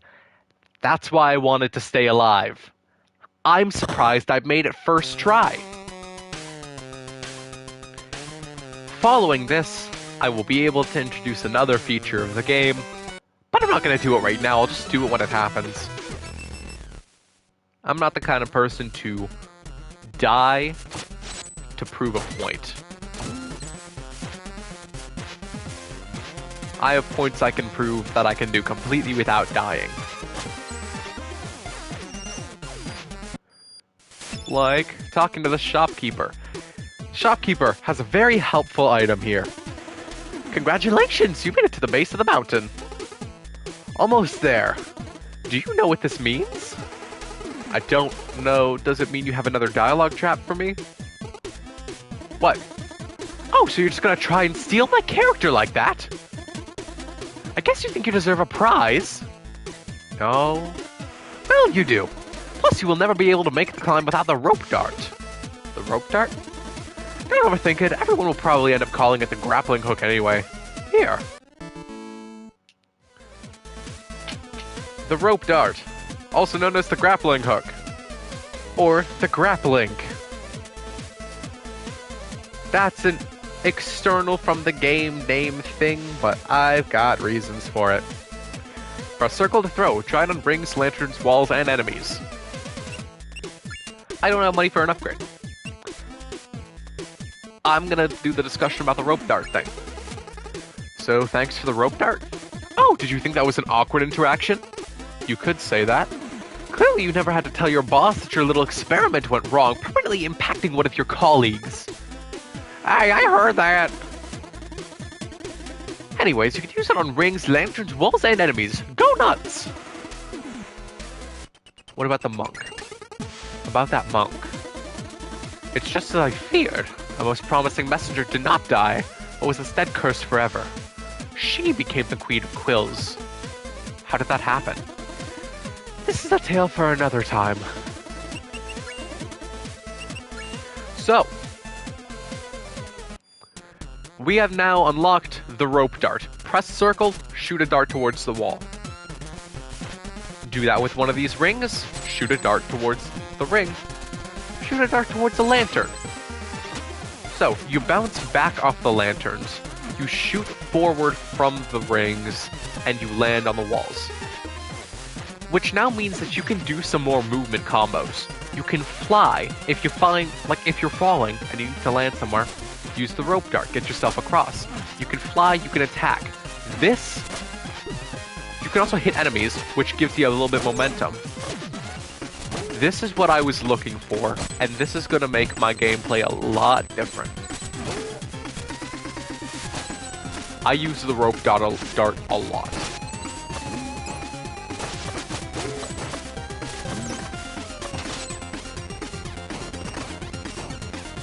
At least when there is a point where the rope dart can be used. I mean, it's a faster way to get around. Why wouldn't I?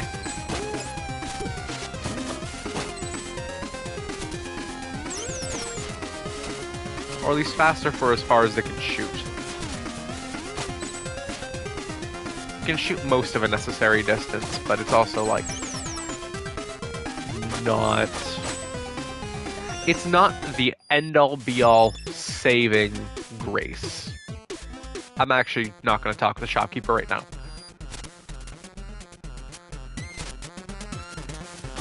The rope dart may not be the best grappling hook in all of gaming, but for the sake of what this game is, it's really good. And absolutely worth it. I say as if you shouldn't get it, or have a choice not to. You don't. This is a necessity movement item.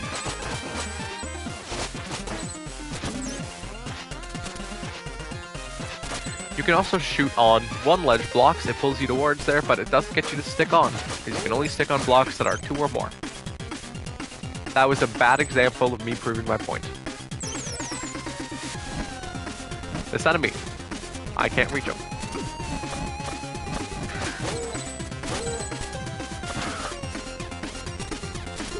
Oh yeah, that and the rope dart automatically attacks. I can shoot this guy, I didn't press the attack button, but I did hit him. And just as I hit the enemy hits me back. A room like this, you can't get through without the rope dart. You don't have water to get through to keep your balance stable, and you don't have an ability that keeps you to float in the sky other than this rope dart. Or grappling hook.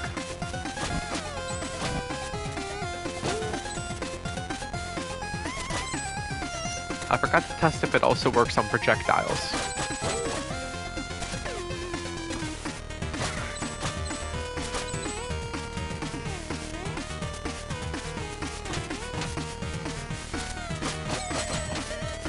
Oh yeah, the Searing Crags.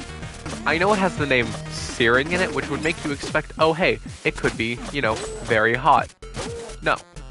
There is no fire in this area that I can recall at this current moment in time.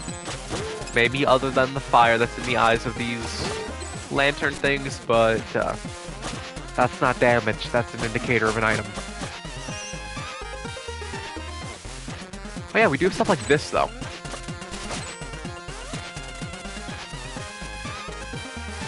Those are the benefits of the rope dart. I guess I have been calling it more by the name of what it is, instead of by the name of what everyone else would usually call it, so good on me, I guess.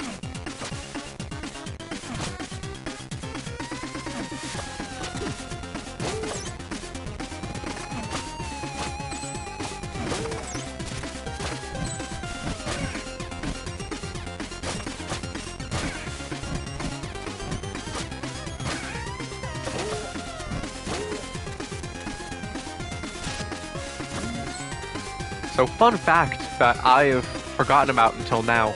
Not forgotten about. Saying I forgot about it actually is a lie, because I did remember about it the entire time. This game has DLC as well. Inaccessible until you beat the game, which is definitely still far off. Well, okay, not that far off. I'm close to the top of the mountain. I'll beat the game quick.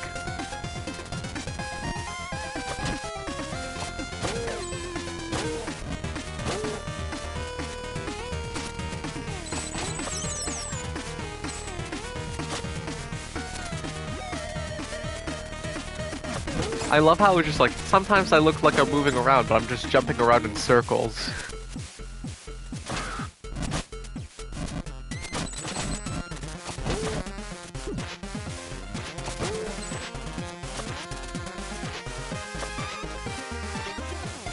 Okay, I'm moving around in circles or I'm jumping around and just missing my landings.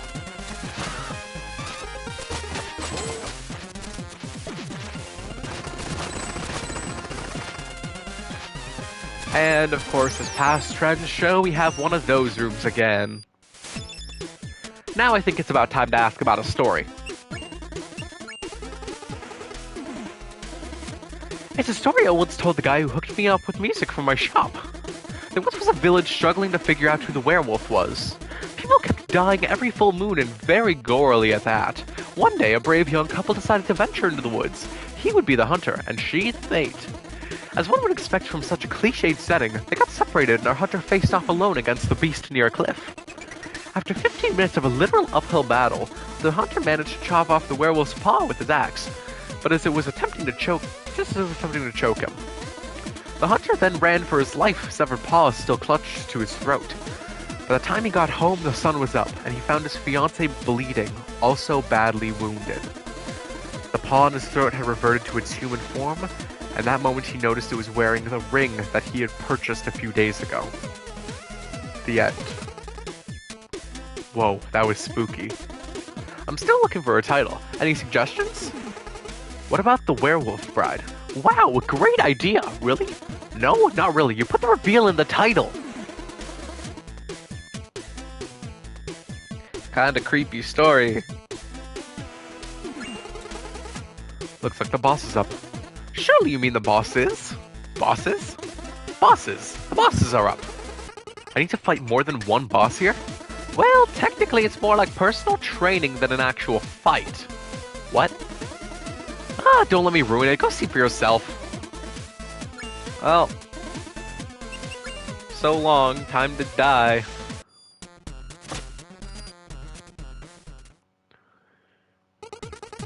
Another day, another stew simmering. Oh yeah! Mountain life is a blast, but I miss seeing adventurers pass by. I hear ya. Remember humans? You bet I do. They were almost as interesting as obvious foreshadowing. Oh look, a human! Who would have thought? I realize I go for that same voice for a lot of the characters here. Yo, Galos, check this little guy out. Whoa, Seuses. See that scroll? Hey little guy, are you the carrier? Don't be silly, Seuses. Everyone knows it's the runner.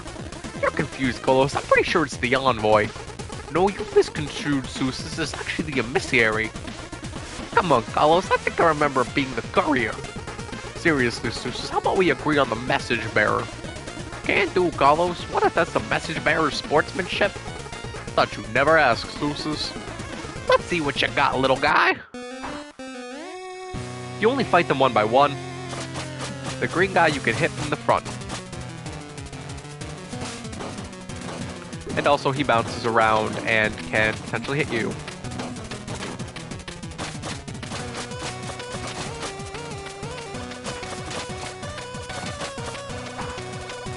This guy you hit from the front, he blocks with his arms. Jump up, around, or just let him charge to the wall, honestly. Gets dazed. Turns around.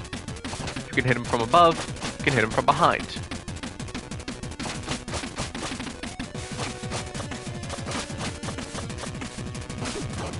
Ow. Okay, I didn't want to take damage from that, but I guess I did.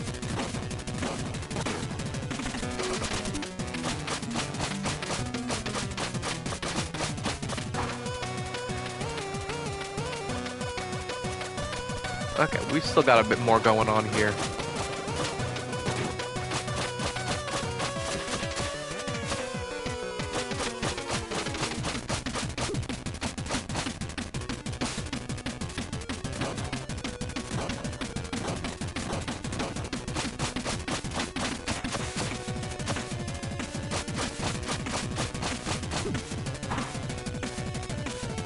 it yet? Nope.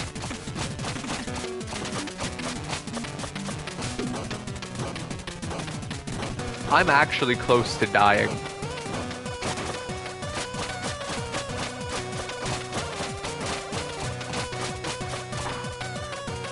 Okay, this should be it. Cool. You deal enough damage, they tag out, and they switch to the one that is still alive for you to continue beating up.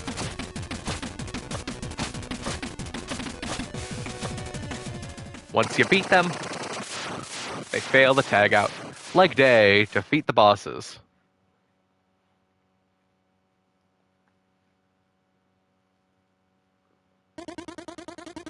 Consarn it, Carlos, the postman packs quite a punch. Savvily stated, Zeus's. We like you, little guy. I can't double up on the voices, it's just one person. What do you reckon, Carlos? He probably needs to reach the top of our mountain. Seems so, Zeus's. I'd say we help out. I don't actually know how you pronounce the name, but I'm gonna guess that the term that they're trying to go for is Colossus. Colossus is not a word to my awareness extent. Confirmed, Carlos. Let's do this. Thanks for the workout, little guy. Now don't move. This might sting a little. Wait, what? Ready. Set. Hut. And they hit you into the sky. Well, I'm hungry now. Shall we snack? I dissent. We promised not to eat until our power thistle was ready to be added to the pot. I forgot completely. Surely its magical properties will make us even stronger. It will be succulent. It will be con carne. Let's sit by the stew until the thistle's fully grown. If I pause for just a second to mute, it's probably because I need to cough, and I don't want to cough directly into the microphone. We reached the glacial peak. What the hell? That's a horn going off. So, the glacial peak. Another really good song that I want to let play.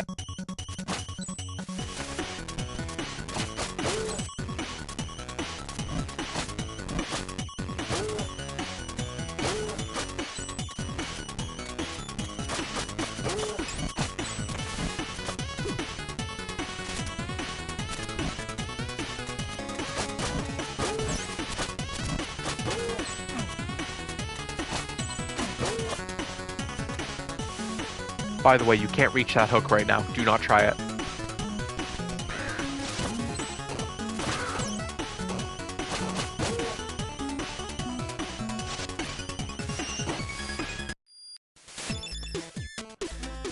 Another shop that I can't afford to buy anything at. Finally near the mountain summit. Looks like my adventure is about to come to an end. Clearly you haven't watched the trailer. Pardon? Never mind. Hey, it's cold and slippery out there. Be careful. And we proceed.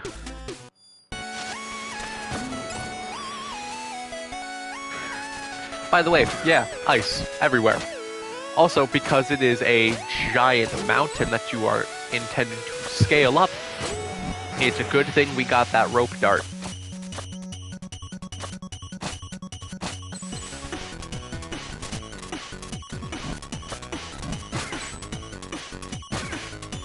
It's also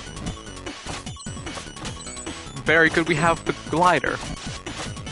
These two items are a pairing that goes so well.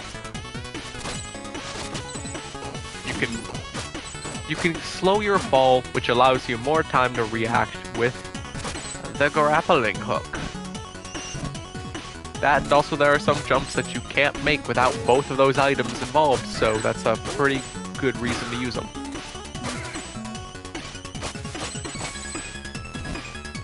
Also, I think the game either expects you to be really good at bouncing around with the grappling hook, or to have the vertical attack by now.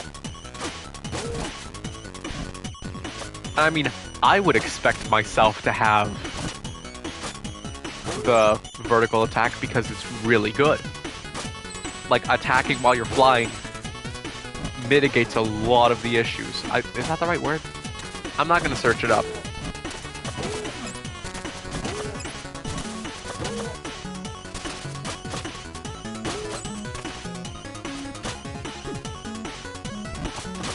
What I am gonna do is slip up and take damage in areas where I do not need to, and keep falling. And every time I fall out of the range of the guy, it's gonna... Oh hey! Things that look like lanterns, but I can't hit them because they're covered in ice. Also these giant bouncy frozen blobs. Well, I guess not frozen. It's weird. Mario and Luigi Dream Team is the one I'm thinking of, I think. There are these like little ice blocks, not ice blocks, these little bouncy blobs that you can use in one of the main areas in the game, and you just kinda freeze them up and then you can't bounce on them. I guess, I mean, logic from other games doesn't apply to every game, so I guess that would make sense, but...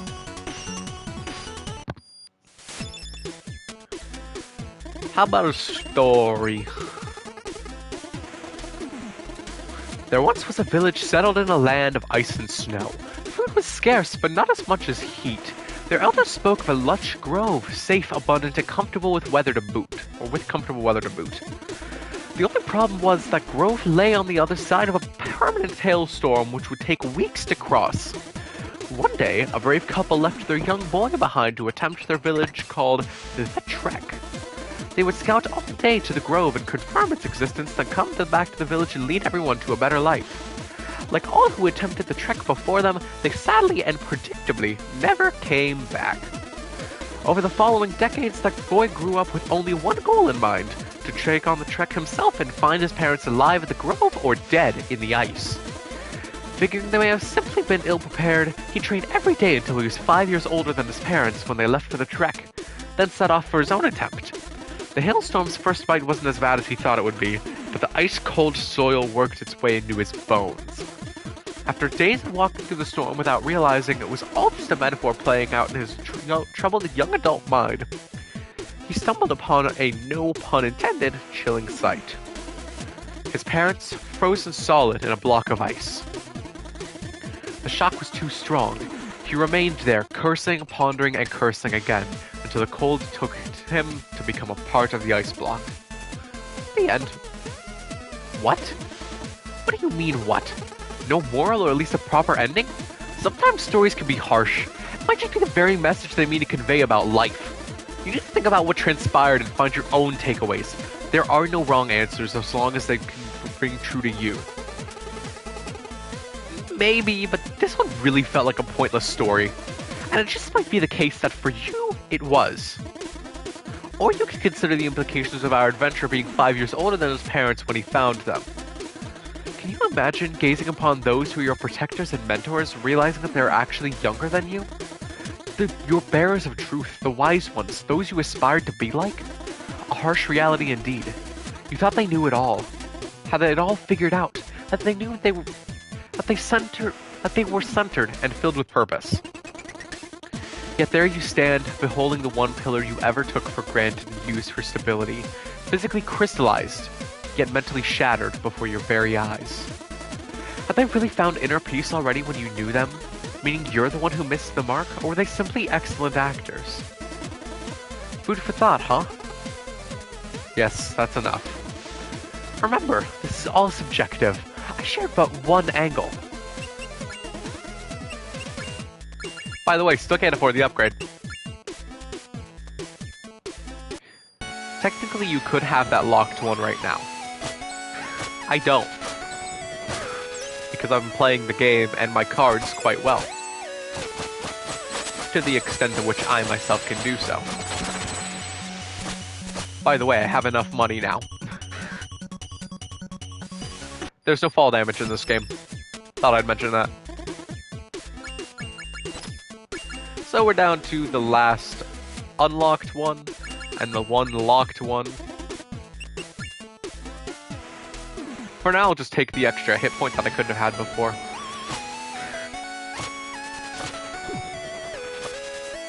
and that I no longer have again.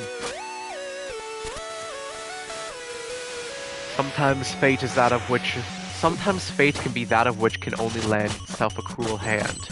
That is a statement that comes from absolutely nothing that I decided to come up with on the spot and I don't think has any grammatical sense. Sometimes those who say things to try and sound wise just come out sounding more stupid than when they started. Also known as pretty much just me. Oh no, no, no, no, no. Near-death experience in-game.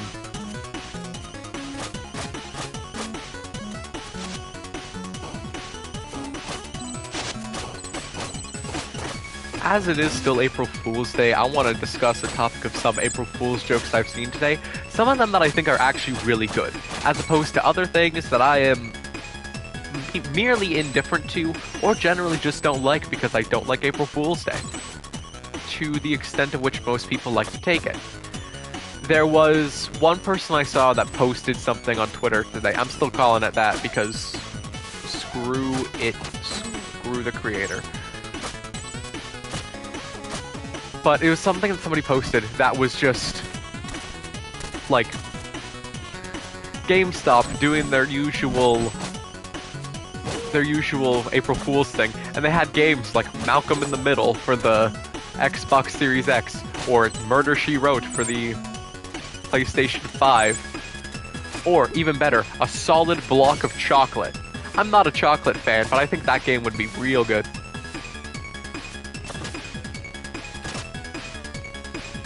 Or was it a solid block of milk chocolate? I don't remember.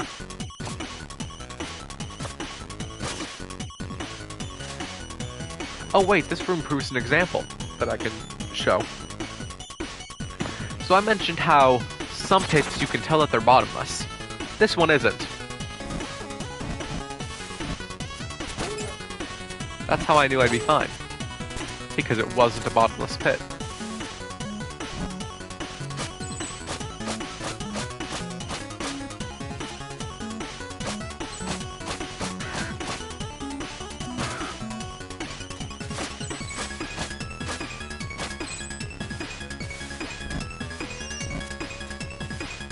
Every time I climb this mountain in the game, it always feels longer than I remember it being.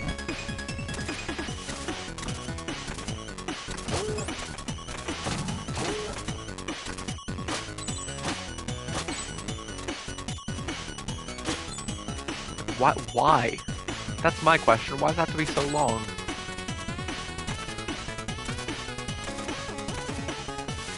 But then again, it's kind of just final mountain of the game. You gotta climb it.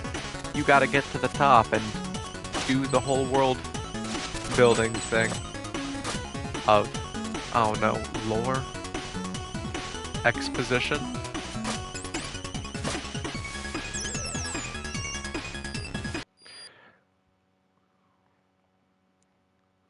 Now, something different.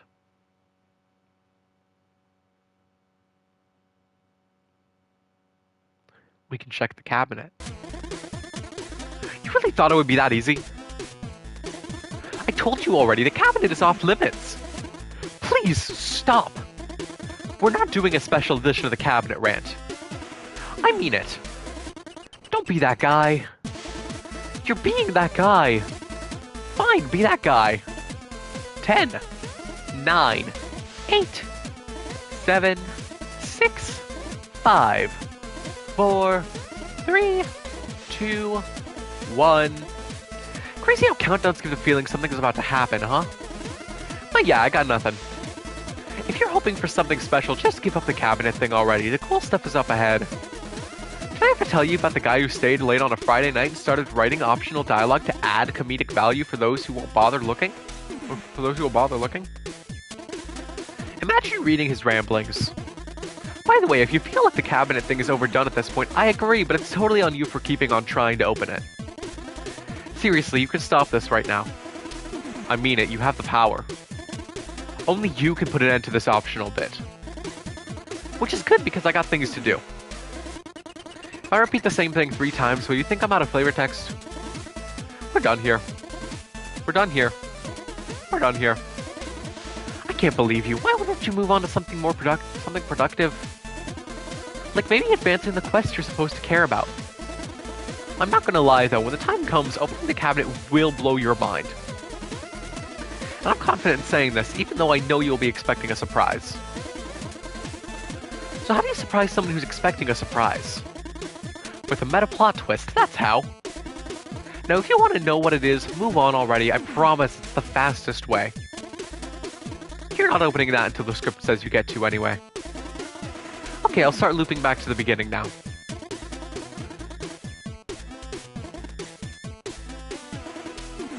Come on, that was a good trick. How are you still trying to open this?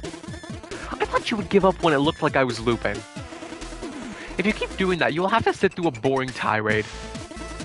It will be boring and philosophical, and I'll even remove your ability to skip what I'm saying. Fine, here's some insights from Jordan the Wise for you. Life is going to come at you hard, so there are a few things you should know. Most important of all is realizing that you have something to offer to the world. But in order to do that, you first need to sort yourself out. Lending your ear to the lessons contained in stories of old is not a bad place to start. You see, as human consciousness grew in knowledge, it equally grew in arrogance. We seem to be at this point where the value of stories is lost on us all. Not really caring about morals anymore, we are simply looking to be entertained. But their power on our subconscious is by no means hindered by our intellectual pride. Stories send a clear message to our being, and when told properly, can offer guidance on how to live our lives, impacting us in ways we sometimes don't even notice. In fact, recurring themes more often than not represent archetypes and often contain lessons on how to or not to behave. Consider dragons for a moment. Fantasy stories all seem to have them hoarding treasure. Not coincidentally at all, two of the biggest innate fears in mammals are fire and reptiles. So dragons are really a metaphor representing that which you fear the most. Now, why would an immortal fire-breathing reptile care to sleep on a pile of gold? The answer can be read between the lines. The treasure you seek is guarded by your greatest fear. Don't get me wrong, the pile of gold is as much a metaphor here as the mighty beast that doesn't even exist. By the way, dragons do exist. Not to the extent of what you can see in fantasy, but you do have like kimono dragons, or komodo dragons? I don't know. Find your dragon and slay it, then your treasure will be revealed. This is the wisdom storytellers of old were trying to convey, only they didn't have a scientific method, a framework by which to construct your argument, or even a high IQ audience. The lesson isn't any less important or relevant today, however. That which you most need to discover within yourself is hidden where you least want to look. Now ask yourself, why were you so curious about my cabinet?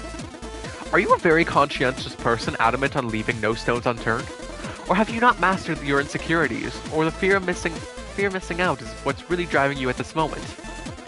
Maybe you are simply hoping to get a laugh out of some expected one-liner. Because I'll admit, we both know I could kill the mood right now and tell you how a depressed clown once attempted to lift his mood by eating bowls of confetti. What I'm getting at is, regardless of your motive here, you have clearly demonstrated curiosity and faith that the world holds surprises for those who take on an honest look. While that can be certainly sold about the world, it's even more true about your inner self. Now, whether that is scary, insightful, or encouraging depends entirely on how far you have made it on your personal growth journey. Life is made of many exams, most of which will present themselves to you more than once. Betrayal, joy, illness, adventure, treason, cooperation, purpose, loneliness, warmth, loyalty. Indeed, just like stories old and new, life has recurring themes when testing humans. The important part is whether or not you pass each test, but that you show up, acknowledge your score, and ponder how it can inform you who you should become. From there, everything is there inside of you to help you find your own way.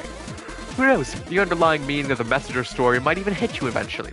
But for now, let's get back to your adventure. Fate taken. Be lectured on the power of stories. Well, that's just how it goes, I guess. Anyways, boss fight.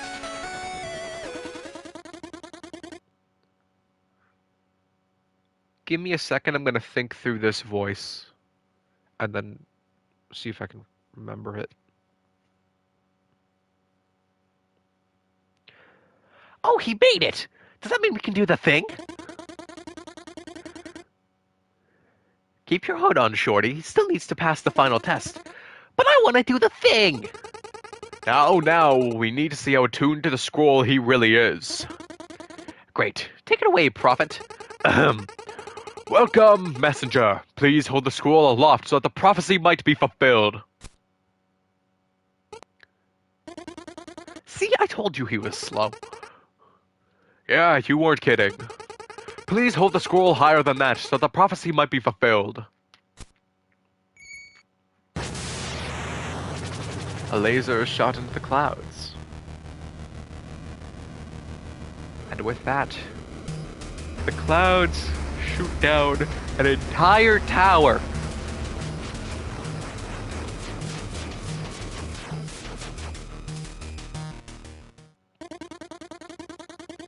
He made it. Of all would-be messengers, him? Please pull this off. I really want to do the thing. A gauntlet awaits you, messenger. Should you survive, find us at the top of the Tower of Time. Glacial peaked. Get to the top of the mountain. And for 22% so far? For what seems to be something along the lines of an ending. That's very minimal on achievements. Oh, that also is very high damage. Yeah,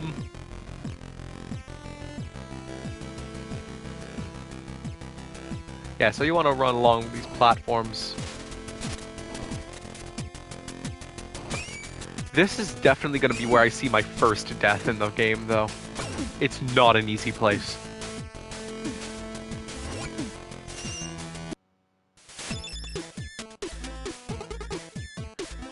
I'm sorry, what?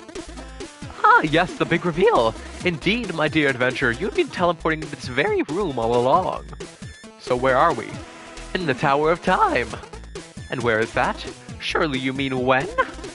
To be honest, I don't really know. The tower is a device that travels through time and manifests to test messengers who are deemed worthy in order to relocate them as needed. Where will it take me? When? It will take you to the time in most need of a messenger. That is, if the tower doesn't kill you, of course. Any stories? Do you have any stories to share? Of course, here's one for you. There once was a land filled with bogs, and these bogs, they were filled with evil monsters. Sleeping underwater during the day, they were kept at bay by the moon during nighttime. Well, when she was kind enough to be around, after all, the moon was free to travel through space and often felt like shining her light on other realms. One day, the moon got bored and decided to visit the bogland in human form. Wearing a cloak so that her light wouldn't shine through, she hoped to catch a glance of the evil creatures. Getting more than people wandering haphazardly in cursed lands usually bargained for, she encountered a man fleeing from a small pack of monsters. Confident in her power, she removed her cloak, creating a glittering aura of protection to help the man escape. Escape he did, but as he looked back, he could see that his savior had put her cloak back on a little too soon. She was captured by the creatures, who then buried her under a rock so that her light would never shine again. They would rule the night. But our survivor was quick to gather a group of peasants, who went to remove the big rock and set the moon free. A strong bond was formed on that day, and she decided to become their guardian. To this day, the moon is there to guide human travelers through the night. The end. Oh, I liked that one. I guess it speaks to the power of cooperation. Maybe. To be honest, I just wanted to use the word haphazardly in a story.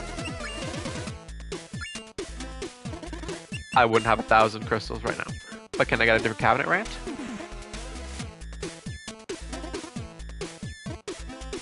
No. It's the first 4 dialogue boxes are the same. There's not going to be a new cabinet rant.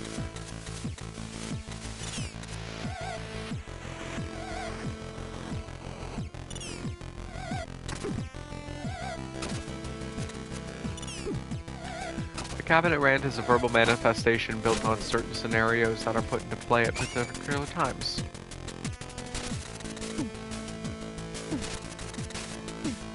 And down here is a power seal. Over here is a power seal.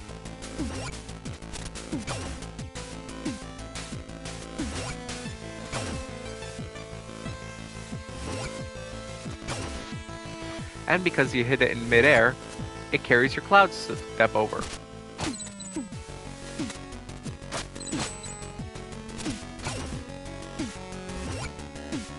And it puts you inside this box, unlocking the power seal. Good job!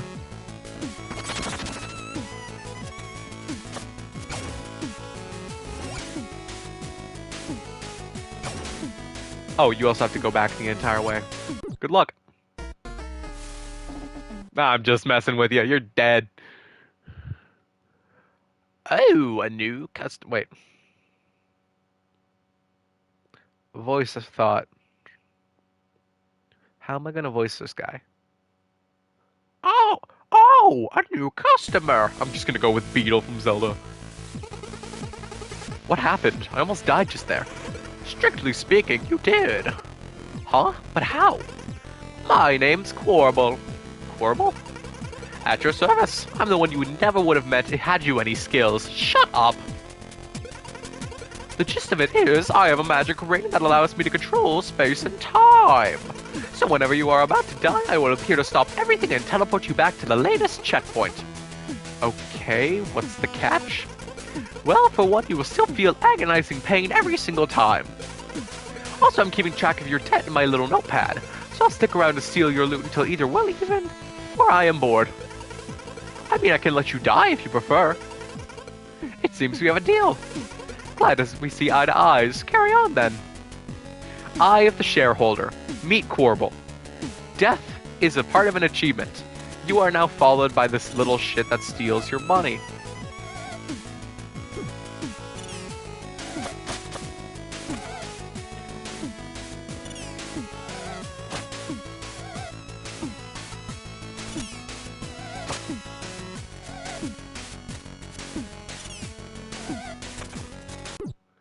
And I'm dead again. Good job.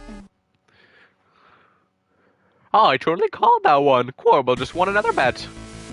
Okay, I have 5 points. I want to know where a lot of that health went into. Was it the laser? It was probably the laser. Which means if I touch the laser, I can instantly die.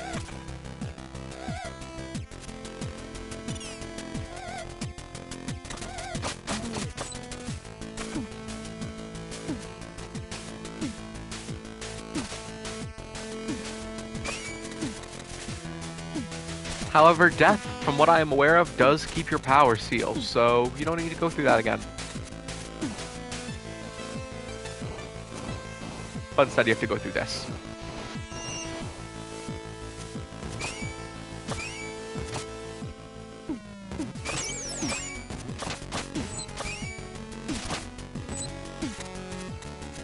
The Tower of Time basically is just your final gauntlet of challenge through the scenarios of which you are placed through in the duration of this game. These are not platforms you can drop through, so, good luck. Good luck and bon voyage.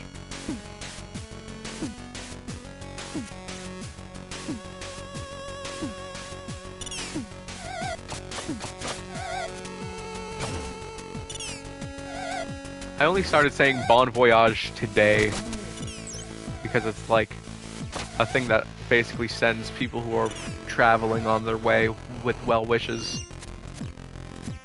I think it's good to give well wishes to people who are doing stuff.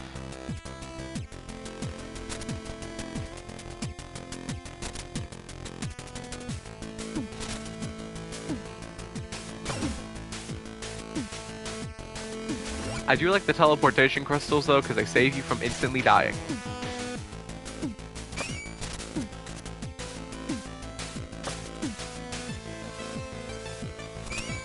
And I mean, instant death, who'd want that? Considering that kind of goes against all that we stand for.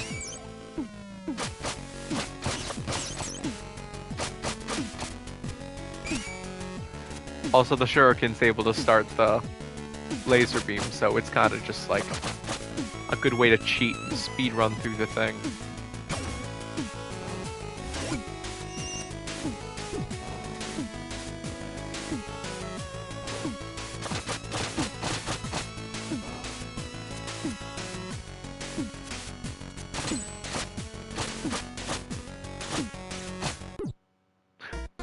That shouldn't have hit me. I argue that should not have hit me.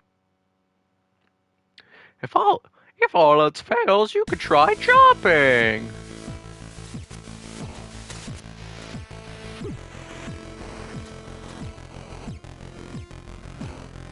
Uh, yeah, this is definitely a challenging area.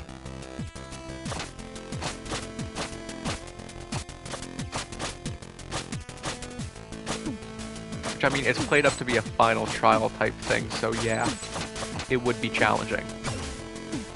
I'd be surprised if it wasn't.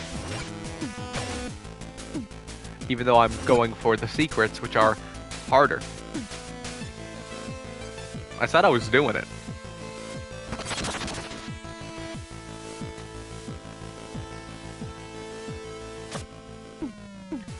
The question is if I can or have gotten them all.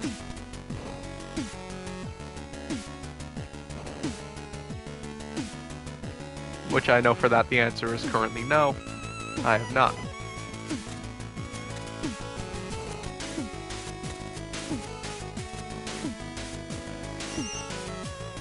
Oh yeah, this is a very nice statue.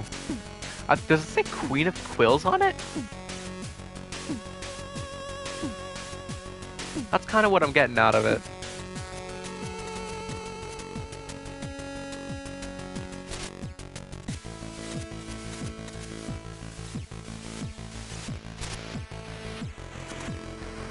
Also, I'm looking at this and I'm a little bit confused. Why is one of the things blue and the other one's like brown for the grappling hooks?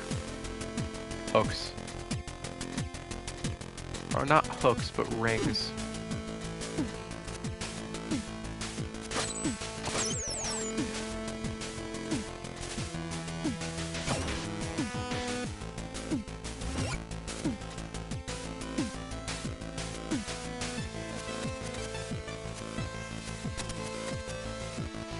Oh hey, a third secret.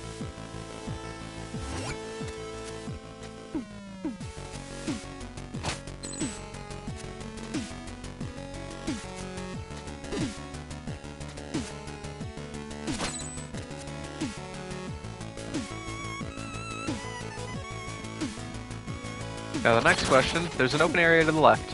It doesn't go anywhere. Oh wait, it's probably because the blue one sends you further.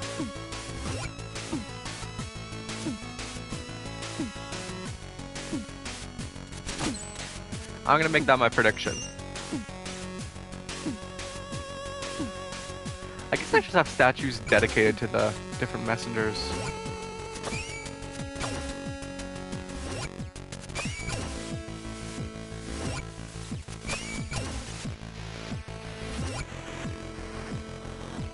Get through this area quick enough. I mean, the timer's like super slow. There's not much space in the room to make up the timer, so it's either that it goes super slow or it's just a case of like, oh yeah, this is how it goes.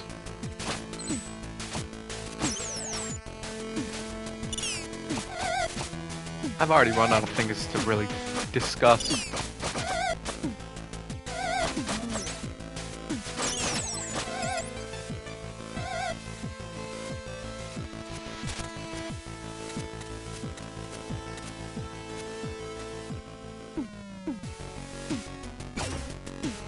I'm also more surprised that I've gotten this far into the game in 2 hours.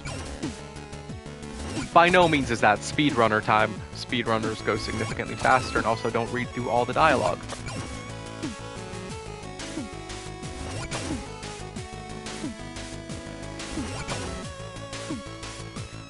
I sneezed and then it got me to hit the crystal again.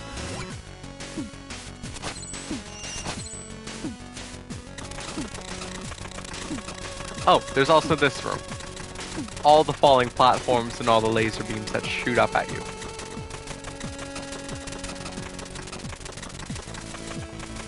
As for something I missed in my own personal run...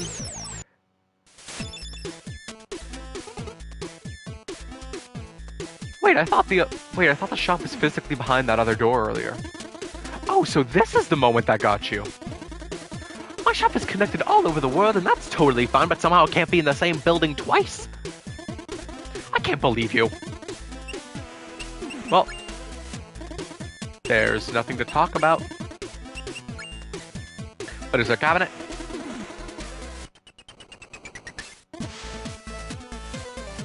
Okay, I'm gonna look this up.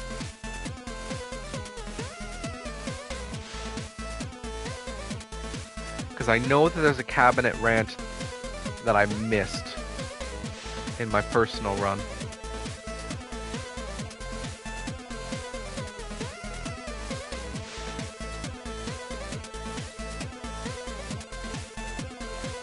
Oh, there are 4.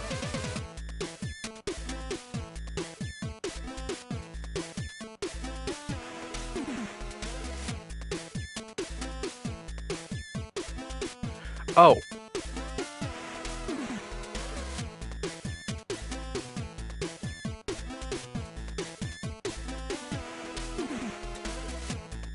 Okay.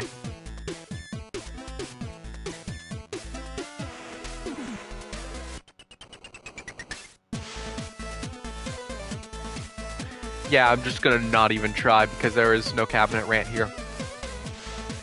The other cabinet rant is later on, and potentially not in this stream.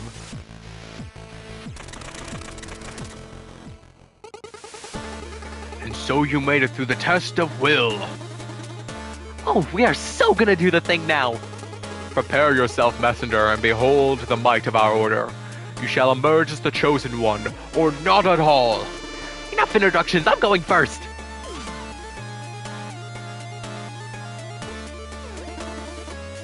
Well, someone's excited. I've been preparing this speech for decades, and he just... You'll get over it. Let's go. And they transform into a giant mech-like spectral thing.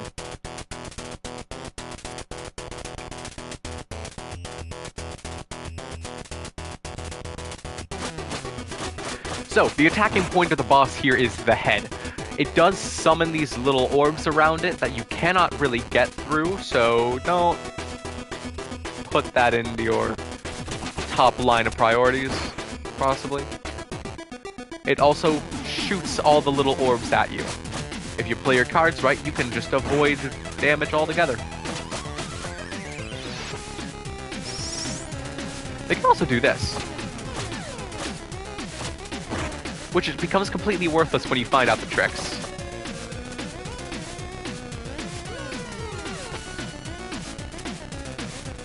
If it's going back up, it's best for you to hold onto the hand at the side, or you should just run away. I fought this boss enough to learn of all the exploits for it.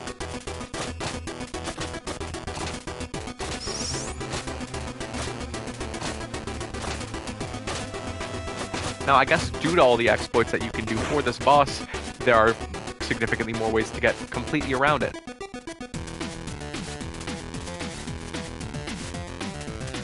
Oh, like, they're dying. Okay, so when the hands go down there, there's not much you can do, because otherwise they're just gonna, like, die.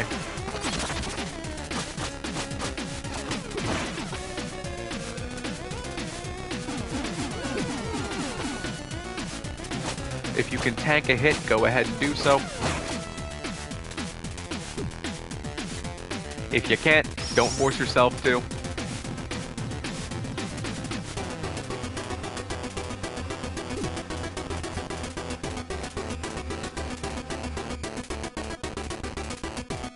I don't really like those power sphere orb things.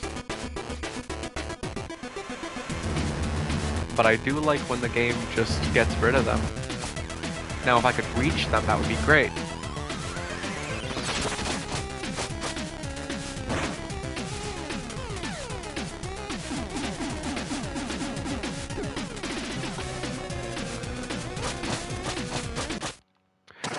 I did the thing. Trophy's called Did the Thing. I read an I there that wasn't there. Defeat the Arcane Golem. This is the first time I've done it on my first run. When you beat it, a warp crystal appears in front of you. Hit it and it whisks you away. Okay, I think he's coming. Please let me do the prophecy bit this time. I'm staying out of this. Do whatever you want. And so you made it through the test of might. Okay, what's next? To fulfill the prophecy, you must now pass the test of faith by taking the leap. The leap? The leap, yes! I don't get it. Test of faith, leap of faith. Makes sense, no? Oh, just jump already.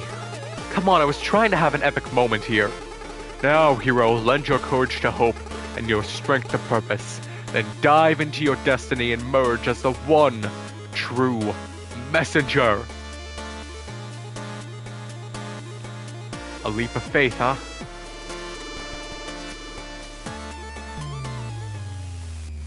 Guess that's what we got here.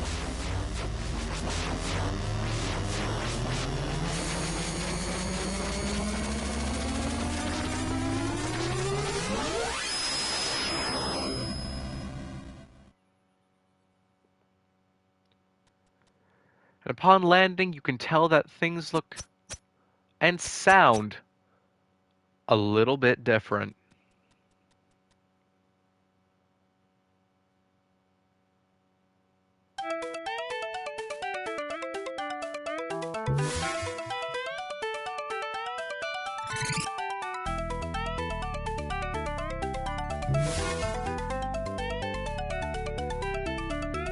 In the next stream of the Messenger, we will be exploring this cloudy, seemingly destroyed world and understanding what just happened.